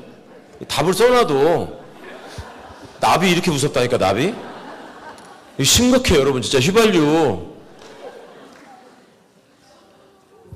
그러니까 국민이 더 존중받아야 된다라고 말씀하시는 심정은 제가 아는데 질문의 취지는 뭐가 먼저 생겼냐고 여쭤보면 국가가 먼저 생겼잖아요. 그래서 국가 우선적, 국가 우월적 사고방식을 가진 사람들이 국민이라는 말을 좋아합니다. 이게 이제 보수, 심지어는 극우가 항상 국민이라는 말을 좋아해요. 그래서 국민의힘, 그 다음에 대만의 국민당, 프랑스의 극우정당 국민전선. 그래서 그 외국의 정당들이 설마 국민이라는 말로 자기 당명을 쓰진 않았을 거 아니에요. 우리가 번역한 거 아니에요. 근데 그런 극우정당들을 되게 국민이라는 말을 넣어가지고 번역합니다. 번역할 때. 그리고 좌파정당, 진보정당을 얘기할 때는 인민이라고 번역하죠. 그리고 자기들의 당명에다가 people을 씁니다. people. 그리고 우파는 nation, national 이런 말들이 들어가고요. 아시겠죠? 그래서 조선민주주의 인민공화국이 있는 거고, 중화인민공화국이 있는 거고. 그러면 외국 정당 이름을 번역할 때 우파 좌파에 따라서 그렇게 한다고 말씀드렸어요. 지금 방금 분명히. 기억하세요. 납의 그 상태를 최대한 좀 희석시킨 다음에 그러면 우리 정당들도 영어로 쓴 이름이 있을 거 아니에요. 영문 표기가. 그거 궁금하지 않으세요? 제가 아까 열린 우리당이 아니었고 열린민주당 대표였는데 열린민주당은 오픈 데모크라틱 파티였습니다. 그래서 ODP라고 썼습니다. ODP. 되게 정당 이름은 대문자 약자로 쓰거든요. ODP. 미국의 공화당, 트럼프를 배출한 저 훌륭한 정당, 리퍼블리칸 파티, RP. 더불어민주당은 뭘까요? 투게더 데모크라틱 파티? TDP? 그냥 DP입니다. 데모크라틱 파티. 더불어민주당은. 근데 국민의힘도 영어로 써야 될 거 아니에요. 뭐라고 썼을 것 같아요? 국힘은 PPP입니다. PPP. 피플 파워 파티. 그래서 다시 한국말로 번역하면 인민무력당. 피플은 인민이라고 했잖아요. 이것들이 아무 생각 없이 있으니까 지네 당 이름이 외국에서 보면 그 좌파 정당이야. 피플 파워 파티인데. 네? 그래서 이 개념이 시민이라는 개념을 알고 계시는 게 굉장히 중요하고 우리가 스스로 시민이라고 내가 나라의 주인이라고 자각하고 있느냐. 이게 굉장히 중요합니다. 그래서 당원 주권 시대 이런 얘기도 우리가 주인이라는 걸 확실히 깨달아야 됩니다. 그런데 지금 우리 호남 정치에서 가장 약점이자 단점이자 문제가 뭐라고 생각하느냐. 이게 사람들 정치의식은 되게 높고 선거 때마다 민주정부를 지향하는 민주주의를 지지하는 사람들을 압도적으로 찍거든요. 근데 정작 자기들끼리 선거하라 그러면 당원 숫자 많이 모은 사람, 예? 그다음에 조직 돌려가지고 핸드폰 많이 나눠주고 전화받게 한 사람, 이런 사람들이 당선이 돼요. 그죠? 솔직히 말씀드려서. 네. 예. 이거를 없애려면 어떻게 해야 되느냐? 그거를 당원 모으는데 거기다가 이름 올려주고 찍어주는 거는 뭔 생각이 있어서 그러는 거예요?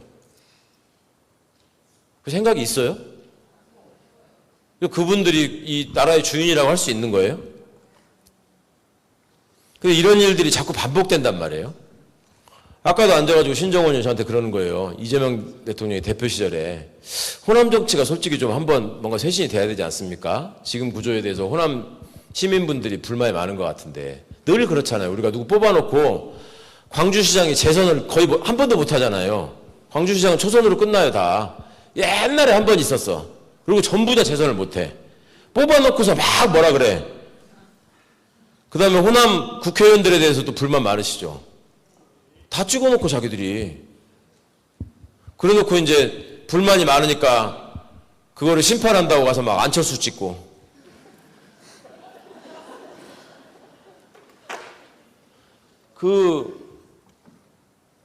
국가의 주권자로서 우리가 사실은 생각하고 알아야 될 게 따져보면 꽤 있어요. 근데 늘 정치를 하고 권력을 갖고자 하는 사람들은 별로 생각 없이 사람들이 산다는 걸 알기 때문에, 생각하지 않고 산다는 걸 알기 때문에 그냥 하는 겁니다. 그러니까 대표적으로 이번에 나온 윤상현의 명언이 있죠. 야, 1년만 지나면 다 잊어버려. 1년 지나니까 사람들이 야, 윤상현이 의리 있다. 다 찍어주더라. 걔들 입장에서는 경험으로 체득한 윤상현이가 선거를 얼마나 많이 해봤는데 그걸 아는 거예요. 말로만 자기가 국가의 주인이라고 하지 사실은 스스로를 노예라고 생각하는 사람들이 많다. 실제로 선거를 해보면 그런 자신감이 저들한테 있는 겁니다. 그러니까 생긴 일이 보세요. 이거 보이세요? 2005년 9월이면 이때 우리나라 대통령이 누구였는지 아십니까? 한번 생각해 보세요. 2005년 9월 달에 우리 대통령이 누구였나? 노무현 대통령이었습니다. 2003년에 대통령이 되셨으니까. 노무현 대통령 시대에 저게 지금 걸렸어요. 대단하지 않습니까? 여기 나는 경축은 내가 알겠는데 저 등남을 박은 것은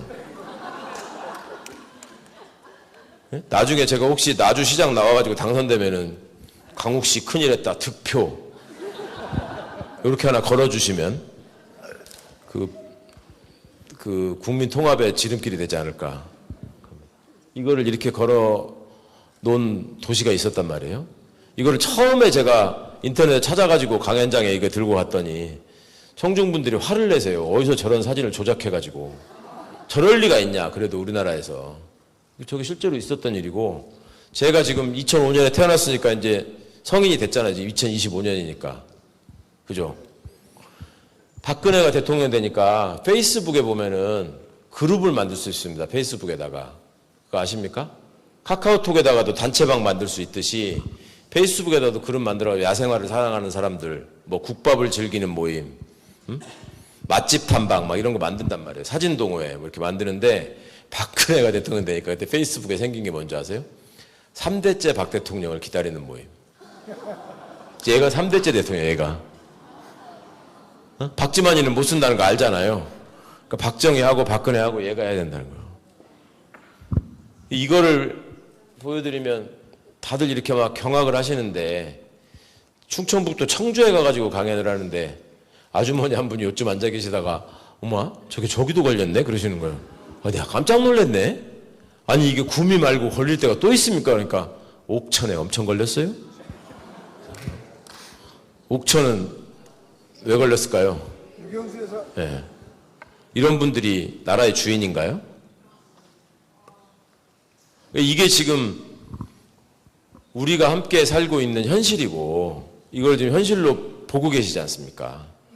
그런데 우리는 우리끼리만 잘하면 또 우리나라에 한심한 사람들이 있기 때문에 그 사람들 때문에 민주화가 진전이 안 되고 진행이 안 되는데 왜 민주정부가 정권을 잡으면 단호하게 확실하게 싹쓸이를 못하냐. 저것들은 법이고 뭐고 다 무시하고 막 지 맘대로 하는데 왜 우리는 잡으면 맨날 절차 따지고 위원회 만들어서 뭐 검토한다 그러고 신중하게 만전을 기하라 그러고 왜 그러는 거야 도대체. 그게 막 너무너무 속상해 하시는 분들이 많아요. 그리고 요즘 이제 이찍이라는 말 있잖아요. 이찍. 그거를 이제 멸칭으로 받아들이더라고요. 2번을 찍었다는 말이 이찍 아닙니까? 그럼 2번 찍은 사람한테 2번 찍었다고 하는데 왜 이렇게 싫어해 그거를? 이찍이라고 하지 말라고 막 달라들잖아요. 그래서 제가 경상도에 가면 여러분들은 지금 이렇게 앉으셔가지고 아이고 저 자식 좀 그만 좀 하지 이렇게 하는 표정으로 보고 계시고 답변도 잘 안 해주시지만 영남에 가면 진짜 뜨거워요. 그 대구 경북 이런데 부산만 가더라도 거기에 이 민주시민분들이 독립군처럼 생활해 진짜. 하루하루가 너무 고통스럽고 여기도 여기 제가 아는 우리 안동 이모 한 분 계시거든요. 돌아버려요. 자기 고향 가면은 막 박근혜를 왜 지지합니까? 그럼 이쁘잖아. 윤석열이가 뭐가 문제냐고 막 덤벼들면서 저렇게 말도 잘하고 술도 잘 먹고 남자가 그래야지. 이런 사람들이 있다고 진짜로. 근데 그런 분들이랑 함께 생활하시는 분들은 얼마나 속이 터지겠습니까? 나주에서는 그래도 적어도 그렇게 함부로 얘기 못 하잖아요. 바보 취급당하니까. 근데 거기서는 그 사람들이 대세야. 그러니까 거기 계신 분들 속상해가지고 저 같은 사람 보면은 막 눈물을 흘리시는 분들도 있어요. 나하고 똑같은 생각을 여기서 마이크 잡고 떠들어주는 놈이 있으니까 내가 너무 지금 정말 행복하다. 근데 살면서 진짜 미치겠다. 그래서 그런 분들한테 그러면 우리나라 민주주의를 빨리 좀 회복하고 달성하려면 어떻게 해야 됩니까? 그러면 저것들 좀 단호하게 한번 확 쓸어버려 안 되겠나? 왜 이렇게 맨날 따지나? 막 답답하다. 답답하구로 막 그러잖아. 그러면 아주 가장 쉬운 방법이 있죠. 여러분들 주변에 많은 이찍들이 살고 계시는데 한날 한시에 싹 모이라고 해가지고 묻어버리면 그러면 세상에는 2번을 안 찍은 사람들만 남으니까 그러면 대한민국의 민주주의는 완전히 성공하고 한 단계 도약하지 않겠습니까? 그럼 또 그건 아니라고 그러거든요. 아니 여태 쓸어버리라고 해놓고 묻어버리는 거 쓸어버리는 거하고 뭐가 달라서 아니요 그건 안 돼. 그렇게 하면 우리 아버지부터 묻어야 된다. 그거 아니다 하신다고요. 그건 아니에요. 아니라는 걸 알아. 아는데 아는데 싫어. 그죠? 근데 그분들도 자기들 싫다는 거 알아요. 아는데 싫어. 왜 싫냐고 여쭤보면 대답은 못해. 그 진심으로 왜 싫으냐고 하면 솔직하게 말씀해 보시라. 그러면 전라도라 싫어. 그 왜 전라도냐? 민주당이 지금 수도권의 의원들도 훨씬 많은데 전라도 사람들이 이거 90% 찍지 않나? 그래서 싫어. 그 선거는 옳고 그름을 선택하는 게 아니고 좋고 싫음을 선택하는 거예요. 사람들이 왜 옳고 그름을 선택하지 않느냐? 옳고 그름을 기준으로 판단하지 않느냐? 생각하기 싫으니까. 좋고 싫은 거는 내 딱 감정이길 때 딱 보면 저 사람 싫어. 저 좋아. 이런 게 있잖아요. 즉각적으로. 근데 옳고 그름을 따지려면 이게 생각을 해야 되거든, 내가. 그죠? 그냥 기름 들어가가지고 휘발유 경유 딱 보고 난 노란색이 좋아. 휘발유. 이렇게는 안 산단 말이에요. 근데 자기 일생에 영향을 미치는 투표를 하는데 연예인하고 정치인의 결정적인 차이점이 이겁니다. 연예인들은 내가 좋아하고 응원하고 성원을 보내고 그렇게 선물도 사보내고 했던 사람이 어느 날 이상한 짓거리를 하잖아요. 그러면 그거 그냥 버리면 돼요. 그렇다고 해서 저기 뭐 BTS의 멤버 한 사람이 음주운전을 하다가 걸렸다고 해서 대한민국 주가가 곤두박질하고 환율이 막 치솟고 물가가 난리가 나고 이러지 않거든요. 근데 정치인은 하나 잘못 뽑아놓으면 온 천지에 지금 저게 세상에 창피해서 이거 어떡합니까? 예? 대통령 부인이라는 게 외국에 1등을 달리는 신문에 저건 창녀다 이렇게 기사가 나질 않나? 예? 대통령이라는 놈이 빤스 입고 누워가지고 지금 바닥에서 버둥거린단다. 이게 또 온 신문에 다 났잖아요. 이거 어떡하냐고. 이게 정치인하고 연예인하고 이렇게 다른데 선거할 때 보면 투표할 때 보면 당 내에서든 당 외에 저 큰 선거건 투표할 때 보면 옳고 그름을 생각하지 않아요. 그냥 좋고 싫음이야. 그럼 좋고 싫음이 왜 좋고 싫은 건지를 설명할 수 있으면 또 그나마 다행이에요. 근데 그냥 좋아. 아니면 유튜브 보니까 제가 좋대. 유튜브 보니까 제가 수박이래. 그런 경우가 또 의외로 많습니다.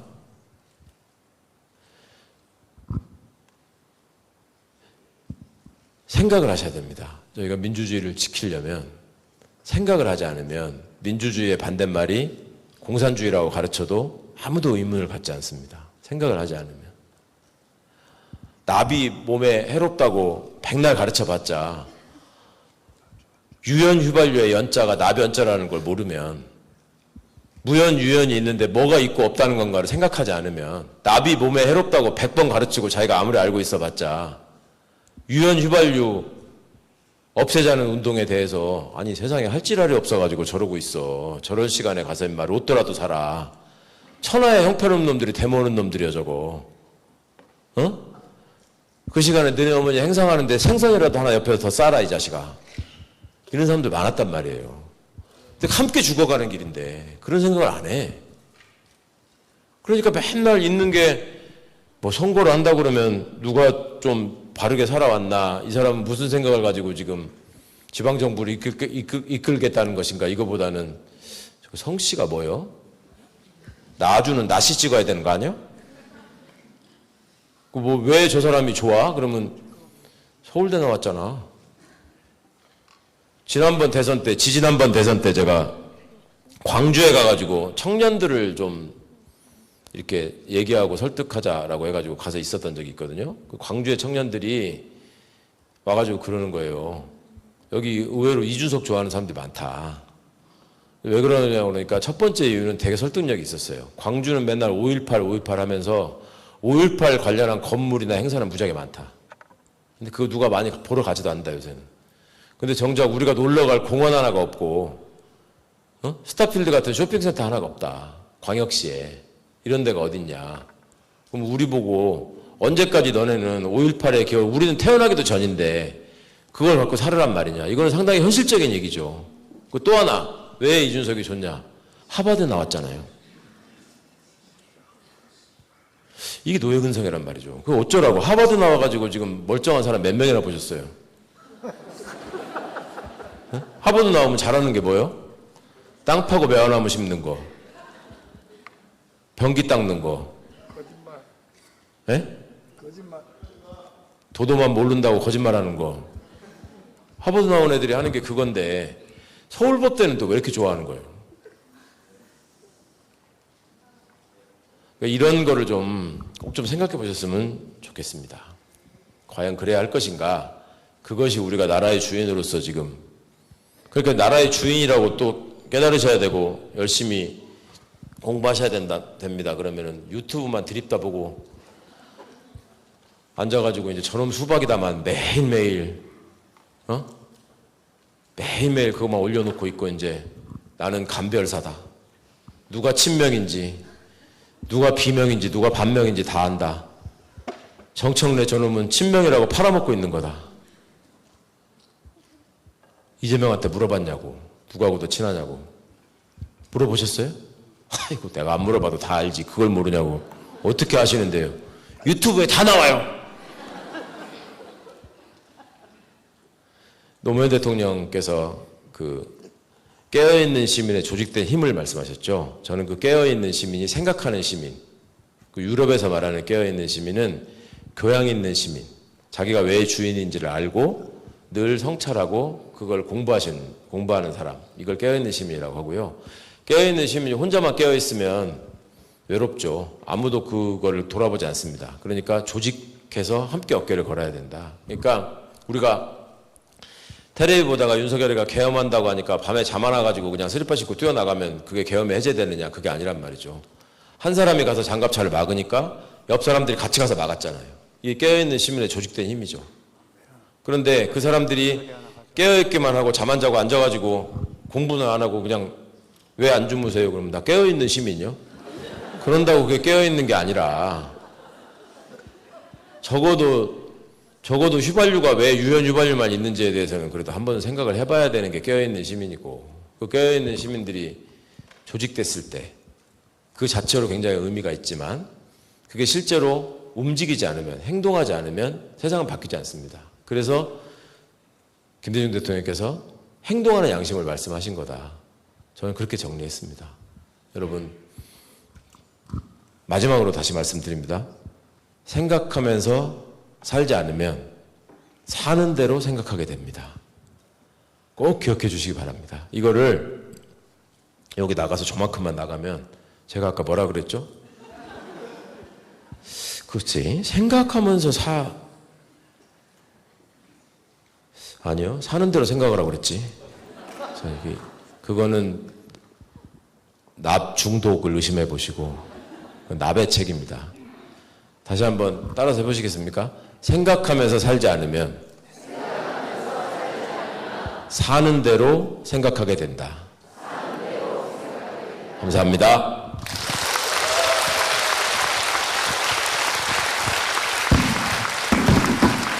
됐네요. 감사합니다.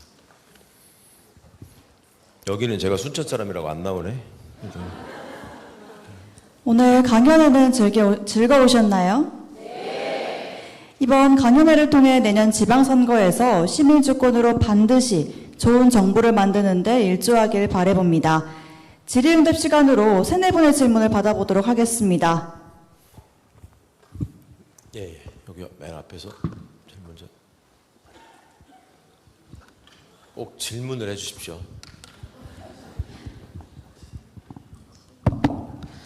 네, 최광욱 원장님 반갑습니다. 감사합니다. 저는 전남 영암군에서 농사짓는 농부입니다. 저에게 이렇게 질문 기회를 주셔서 감사드리고 또 개인적으로 매우 영광입니다. 먼저 민주당 교육연수원장님이 되신 것을 진심으로 축하드립니다. 감사합니다. 저는 정치적으로 보수입니다.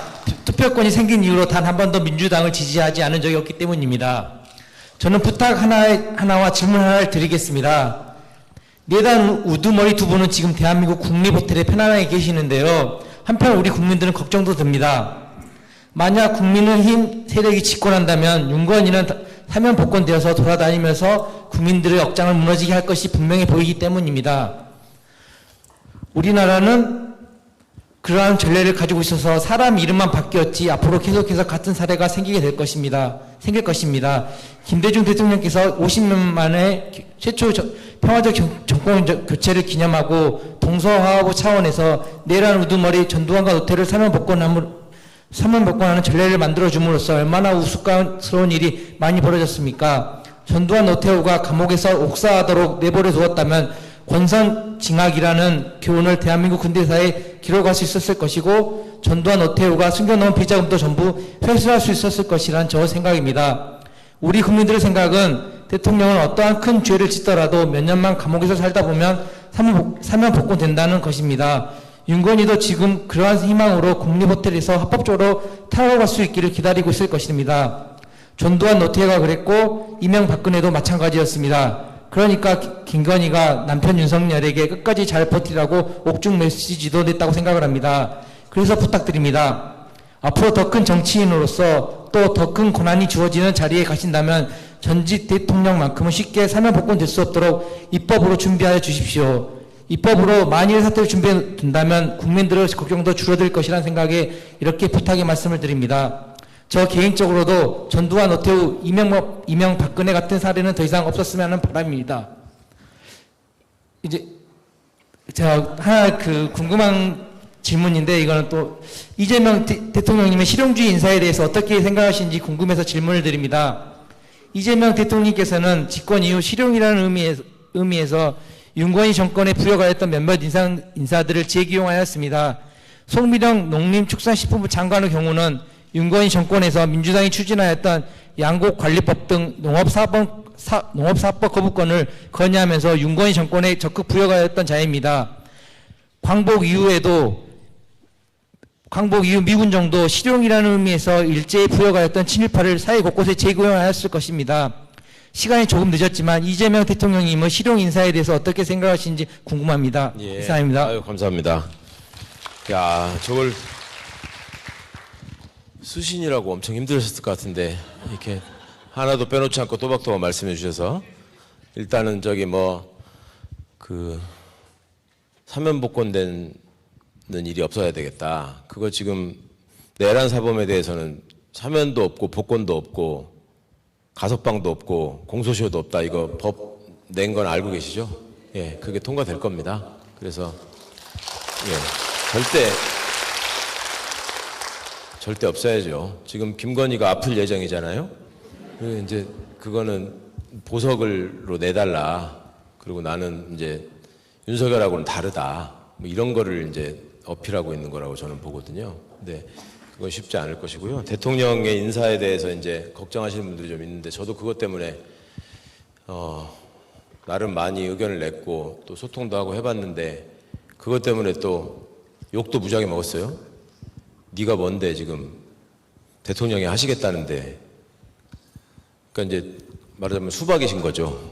대통령이 하겠다는데 뭘 실용인사를 왜 시비를 겁니까?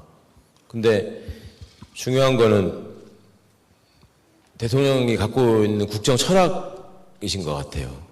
제가 내린 결론은 저는 예전에 인사검증 업무나 이런 걸 하면서 대통령의 인사는 사람을 통해서 메시지를 전달하는 거라는 생각이 강했거든요. 누구를 어느 자리에 놓는다라고 하는 건 국민들한테 내가 이 사람을 통해서 무슨 일을 하겠다라는 걸 전하는 메시지라고 생각을 했는데 지금 우리 대통령, 이재명 대통령님은 그 생각보다는 내가 하고자 하는 일을 하는데 가장 유용한 사람을 쓰겠다. 그러니까 내 국민에게 약속한 내 약속을 실천하는 도구일 뿐이다. 이렇게 생각하시는 것 같아요. 그래서 거기에 필요한 사람, 그 다음에 국민 통합에 유용한 사람, 내란 세력을 고립시키는 데 의미가 있는 사람은 최대한 끌어안고 저쪽 민주주의를 파괴하는 저 내란 세력을 고립시키는 게 대한민국의 민주주의를 지키는 데 굉장히 중요하다. 그런 점이 있는 것 같습니다. 송미령 장관 같은 경우에 많이들 특히 농업에 종사하시는 분들이 실망하시고 화도 내시고 했는데 저도 황당했죠. 그런데 송미령 장관을 도대체 어디 고를 게 없어서 저거를 골라가지고 유임을 시키냐고 했을 때 당과 대통령실에서 가장 설득력이 있는 송미령은 계엄 상황에 대해서 계엄 국무회의에 대해서 낱낱이 다 얘기했다. 사실대로. 그러니까 그런 사람을 계속 이재명 정부가 품고 갈 때 저쪽에 주는 심리적 타격이 있을 거 아닙니까? 그죠? 그리고 실제로 막 거의 난동을 부리잖아요. 송미령 장관 농해수위에 와서 앉아있으면 그 선수들이 막 악을 쓰잖아요. 그러니까 그런 점들도 고려해 둔 고도의 어떤 정치적 판단이 있었던 것 같아요. 그래서 앞으로 그분들이 성과를 잘 내주시기를 바라고, 다른 한편으로 보면 또 자기가 얘기한 말 자기가 엎어야 되는 또 괴로움이 있어요. 그분들 입장에서도. 그러니까 어떻게 하는지 지켜보고, 또 대통령은 그런 말씀도 하세요. 필요할 때 쓰고 잘 못하면 바꾸면 된다. 그러니까 단호하게 또 바꿀 때가 되면 바꾸실 겁니다. 일단은 저는 그렇게 봐야 된다고 생각하고, 요즘 뭐 법무부 장관 얘기하신 거 가지고도 여러 말씀이 많으시잖아요. 그것도 뭐 대통령이 시켜서 한 거다부터 대통령하고 같은 생각이다, 아니다, 대통령 뜻에 반기를 든 거다, 여러 가지 해석들이 많으시던데, 그냥 법무부 장관이니까 그냥 법무부 의견을 얘기해 본 겁니다. 그 안에 검사들이 많으니까. 그래서 법무부에서 검사를 빼내야 된다고 계속 얘기를 해왔던 거고요. 그거를 정성호 장관이 검사들한테 뭐 속았다라고 생각하지 않습니다. 또 압박받았다고 생각하지 않습니다. 어느 조직의 수장이 되면, 아니 한전의 사장인 사람이 전기를 제대로 쓰게 만들고 송전 시스템을 만들어가지고 국민들한테 제대로 된 전기요금을 받아야 된다라고 얘기하는 게 맞지. 아니 전기는 그냥 무상으로 공급하고 한전은 망해야 됩니다, 이럴 수는 없는 거니까. 그런 차원으로 좀 다른 얘기지만, 그런 부분 하나하나를 가지고 너무나 막 심각하게, 적어도 대통령이 중심을 잡고 건재한 이상 큰 걱정까지는 저는 하지 않는데, 그렇다 해도 대통령이 모든 일을 다 생각하고 다 잘 하실 수는 없기 때문에 경고는 해야 된다. 경보음은 내야 된다. 이렇게 가면 잘못될 수 있다는 걸 해야 된다. 필요하다는 생각이고요. 그 다음에 윤석열 같은 게 또 대통령이 되면 어떡하냐. 그러니까 국힘이 또 집권하면 어떡하냐, 이런 얘기 하셨잖아요. 좀 길어지지만 저는 이 말씀 좀 드리고 싶어요. 그동안에 우리가 살면서 애들 학교 들어갈 때, 학교 들어가면 선생님 말씀 잘 듣고 공부 잘해라, 이 얘기 했잖아요. 그거 한번 생각해 보세요. 그게 무슨 의미인지. 선생님 말씀 잘 들으라고 하는 거는, 거기 가면 절대자가 있다. 그 사람 말하는 대로 해라. 공부 열심히 해라. 경쟁에서 지지 말아라, 이거거든요. 그거를 가르쳐 왔어요, 우리가. 그러니까 지금 저 서울법대 내란과 나온 애들 나와가지고 방송에서 얘기하는 거 보면 전혀 부끄러움이 없지 않아요? 어떻게 인간이 이렇게 뻔뻔할 수 있냐고 생각하시죠? 그 입장에서 제가 잠깐 살아봤는데 무슨 생각을 하냐면, 나는 학교 다닐 때 우등생이었어. 모범생이었어. 그러면 나와 반대되는 사람은 열등생이고 문자였어. 열등하고 문제 있는 것들이 나한테 손가락질하는 거? 그거는 부러워서 그런다고 봐. 그러니까 저는 상처 안 받는 거예요. 진짜로. 아니 뭐 억울하면 서울부터 나오시던가. 억울하면은 뭐 아버지가 사립학교 한 3개 갖고 있던가. 정유라가 그랬죠. 부모 잘 만난 것도 능력이라고. 그죠? 그러니까 그 사람들의 진짜 그 진심에 있는 멘탈리티를 들어가 보면, 왜 너네는 배운 것도 많고 가진 것도 많은데 왜 국힘을 지지하느냐? 걔들 뭐라 그러는지 아세요? 진짜 솔직한 마음이, 저 못 배우고 없는 것들이 우리 거를 뺏어가려고 하기 때문에 이걸 지켜야 된다고 생각해요. 세금 내는 걸 뺏기는 거라고 생각해요. 왜냐하면 저 없는 것들, 가난한 것들 먹이려고 우리 돈을 뺏어간다. 그게 세금이다. 왜 그러냐고, 왜 그런 생각을 하냐고 그러면, 아니 선생님 말씀 잘 듣고 공부 열심히 하라고 그래서 우리 할아버지가 옛날에 일본 경성제국대학 나와가지고 천황 말 잘 들어서 부자가 됐다. 그때 우리 할아버지 고등문관시험 합격할 적에 다 농사짓던 것들이 지금 와가지고 우리한테 친일파라고 하고 무슨 재산을 환수하라고, 그 도둑놈 심보지. 이런 생각 안 하겠습니까? 그러니까 우리 마음속에 담아있는 여전한 그 반독재, 잔재, 출세주의, 이런 거를 꼭 한번 생각해 주셨으면. 그래서 제가 아까 선거 공보 보고서 왜 찍었냐 그러면은, 아유 서울법대 나왔잖아, 이게 말이 되느냐, 이 말씀을 드린 겁니다. 예. 또 있으신가요? 예. 여정분 한번 하시면 어떨까요? 아, 예, 예. 말씀하십시오. 안녕하세요. 저는 광주에서 예. 네, 광주에서 온 윤석열 때문에 최강욱 의원님을 알게 됐고 그리고 조국혁신당을 가입하게 된 네, 사람인데요. 저는 궁금한 게 아까 팬덤 정치에 대해서 얘기를 하셨는데 그러면 이제 어떤 청문회나 이렇게 국회의원들이 저희 방송에서 보면 되게 많이 싸우시잖아요. 근데 뒤에서도 실제로 그렇게 약간 그러니까 보이지 않는 곳에서는 어떤 모습인지 좀 궁금해서 물어보고 싶었어요. 그러니까 다른 실제로도 그렇게 약간 사이가 안 좋고 그런지 그러니까 다른 당하고 싸우는 거 말씀하시는 거죠? 네네네. 예, 알겠습니다. 그거하고 팬덤 정치는 좀 상관은 없는 것 같은데 팬덤 정치는 기본적으로 같은 당 안에서 하는 문제를 말씀드린 거고요. 다른 당 의원하고 싸우는 거는 지금 국회 상임위원회나 이런 데 보시면은 이제 막 고함치고 손가락질하고 이런 거 말씀하는 거잖아요. 정치의 본질이 원래 싸우는 거죠. 거기서 의회를 만든 이유가 또 정당이 생긴 이유가 편가를 편먹고 싸우라는 겁니다. 원래. 그렇게 싸우지 않으면 내전이 벌어집니다. 어딘가에서 그거를 논쟁하고 해결해야 되는데 그걸 못하면 야 휘발유에 납 넣어야 돼 말아야 돼 이거 가지고 누군가가 얘기하고 해결하지 않으면 사람들끼리 서로 길거리에서 싸우게 되는 겁니다. 이거 유연 휘발유 먹고 죽어라 이 자식아. 그러면서 막 입에다가 휘발유 넣어버리고 그러면 유연 휘발유가 무연 휘발유 먹으면 안 죽냐? 너도 먹어봐봐. 이렇게 되는 사회가 된단 말이죠. 그러니까 그거를 대신 싸우라고 뽑아놓은 사람들이 국회의원이고요 원래. 그러니까 싸우는 게 원래 일입니다. 거기서 싸우지 않으면 근데 싸울 때 그냥 싸우는 게 아니라 말이 되는 소리를 하면서 싸워야 되는 거죠. 그러니까 이 컵을 좋아하냐 싫어하냐라고 얘기하면 이거에 대해서는 나는 흰 컵보다는 검은색이 나은 것 같아. 아니면 나는 이 동그란 컵보다는 조금 팔각형 컵이 나은 것 같아. 이건 얼마든지 토론이 가능하잖아요. 그죠?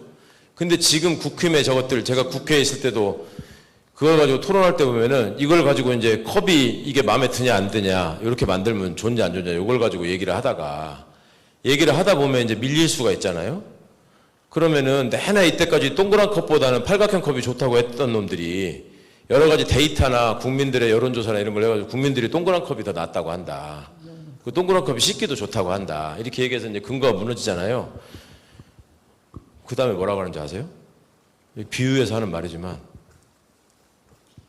왜 그거를 세상에 동그란 것만 있다고 매도합니까? 내가 그리고 언제 팔각형만 내가 유일한 답이라고 했습니까?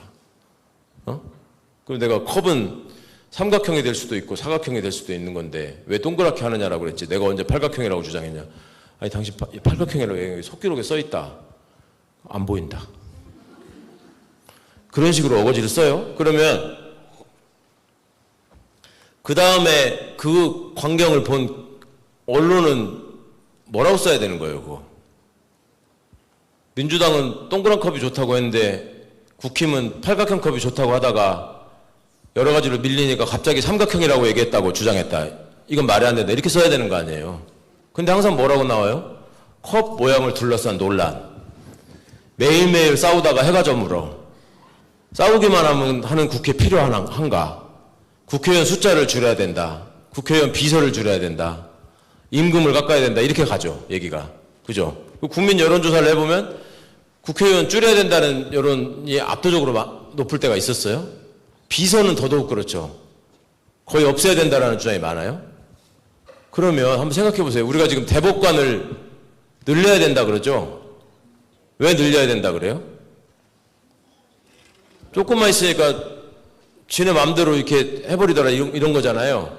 대법관들은 근데 일이 많다고 그래서 늘려준다는 건데 반대하잖아요 또. 왜 반대해요?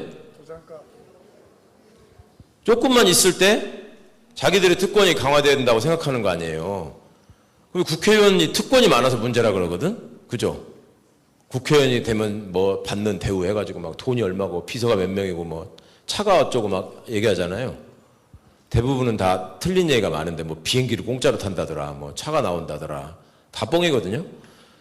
근데 특권을 없애고 줄이려면 국회의원 숫자를 줄이면 특권이 없어집니까? 특권이 더 많아지는 거 아니에요 그러면? 근데 그런 얘기 하면은 또 막 찬성하는 사람들이 많다고 줄여야 돼, 저것들. 맨날 싼말 하고. 생각을 안 해서, 생각을 안 해서. 나 때문에. 그런 정치 혐오를 불러일으키는 사람들, 또 그걸 통해서 그 사람들이 뭘 얻고자 하는 것인가. 왜 국회의원들은 싼말하고 하는 일이 없냐. 국회의원으로 싸우는 거예요. 그리고 하는 일이 없다고 내가 얘기했는데 22대 국회에 와가지고 지금 국회의 효능감을 좀 느끼지 않으세요? 뭔가 국회의원들이 정부를 상대로 막 찾아내고 막 혼내고 하잖아요. 왜 그게 가능해요? 저 국회 것들이 나가니까 숫자가 적고 그러니까 되잖아요. 국회가 돌아가잖아요. 근데 21대 때는 뭐든지 합의해서 하자 그러면서 발목 잡혀가지고 아무것도 못했거든. 그죠? 그러니까 그런 걸 한번 생각해 보시면 싸운다고 하는 게 언제 필요한 것이고 얼마큼 옳은 일인가에 대한 판단이 되시지 않을까 생각합니다. 예, 시간이 다. 예. 네, 시간 관계상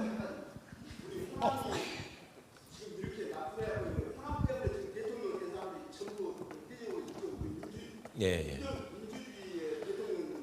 예. 예, 예. 이 지금 현재 현상을 유지라도 돼야지만 다음에 우리 그 진보 정권에서 진보 대통령이 나올 수 있지. 지금까지 인구가 빠져나가다가 진보 대통령이 나올 수가 없어요. 지금 이번에도 호남에서 85% 이상의 정말 시민들이 뽑아줬기 때문에 이재명 대통령이 당선되었어요.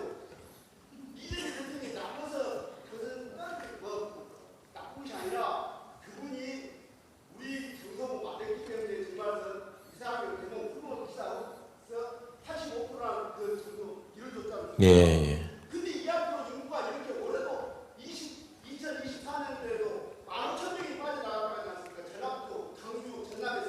예. 그러면 이런 식으로 계속 빠져나가면 200% 이상 찍어도 진보 대통령이 나올 수 없는 확률이 있어요.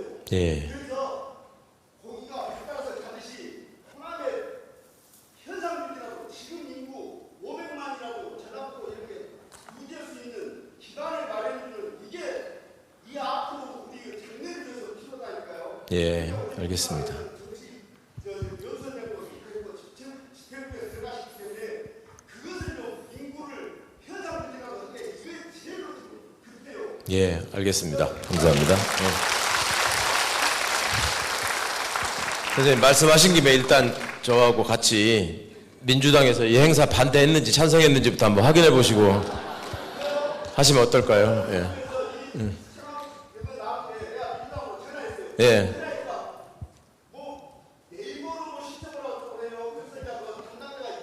아니 좀 잘못 말씀드린 것 같은데.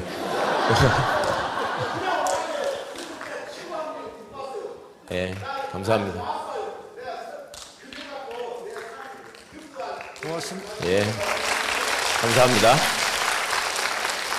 이게 이제 조금 말씀하시는 뜻은 잘 알겠는데 그 사실관계는 약간 잘못 알고 계시는 것도 있는 것 같아요. 그러니까 전라도에서 인구가 빠져나가면 우리는 선거하면 무조건 진다. 전라도에서 표를 찍어줬기 때문에 이재명 대통령이 당선된 거다. 그건 아니에요. 뭐 수학적으로 봐도 수도권 표가 많아가지고 거기서 이겼기 때문에 된 거지. 그 다음에 여기서 빠져나가기 때문에 이대로 놔두면은 앞으로 이제 진보 정권, 민주 정권은 영원히 질 거다. 선생님, 경북도 인구가 많이 빠져나가고 있고요. 부산을 지금 다른 말로 노인과 바다라고 합니다. 사람들이 다 빠져나가가지고. 아니, 제가 답변을 할 시간을 좀 주시면. 아, 압니다. 예. 선생님, 우리 그 질문과 답변을 좀 받게요. 예. 그거는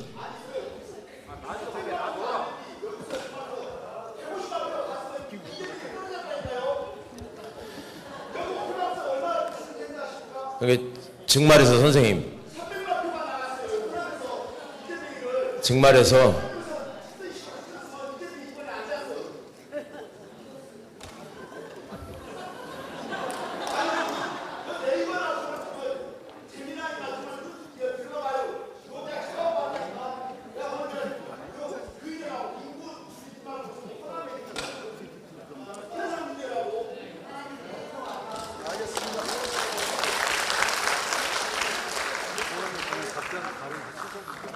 저는 애가 넷이거든요. 호남 인구를 늘리는데 저만큼 좀 열심히 노력해 주시는 것밖에는 방법이 없는 것 같습니다. 답변은 필요 없을 것 같고. 감사합니다. 네, 다시 한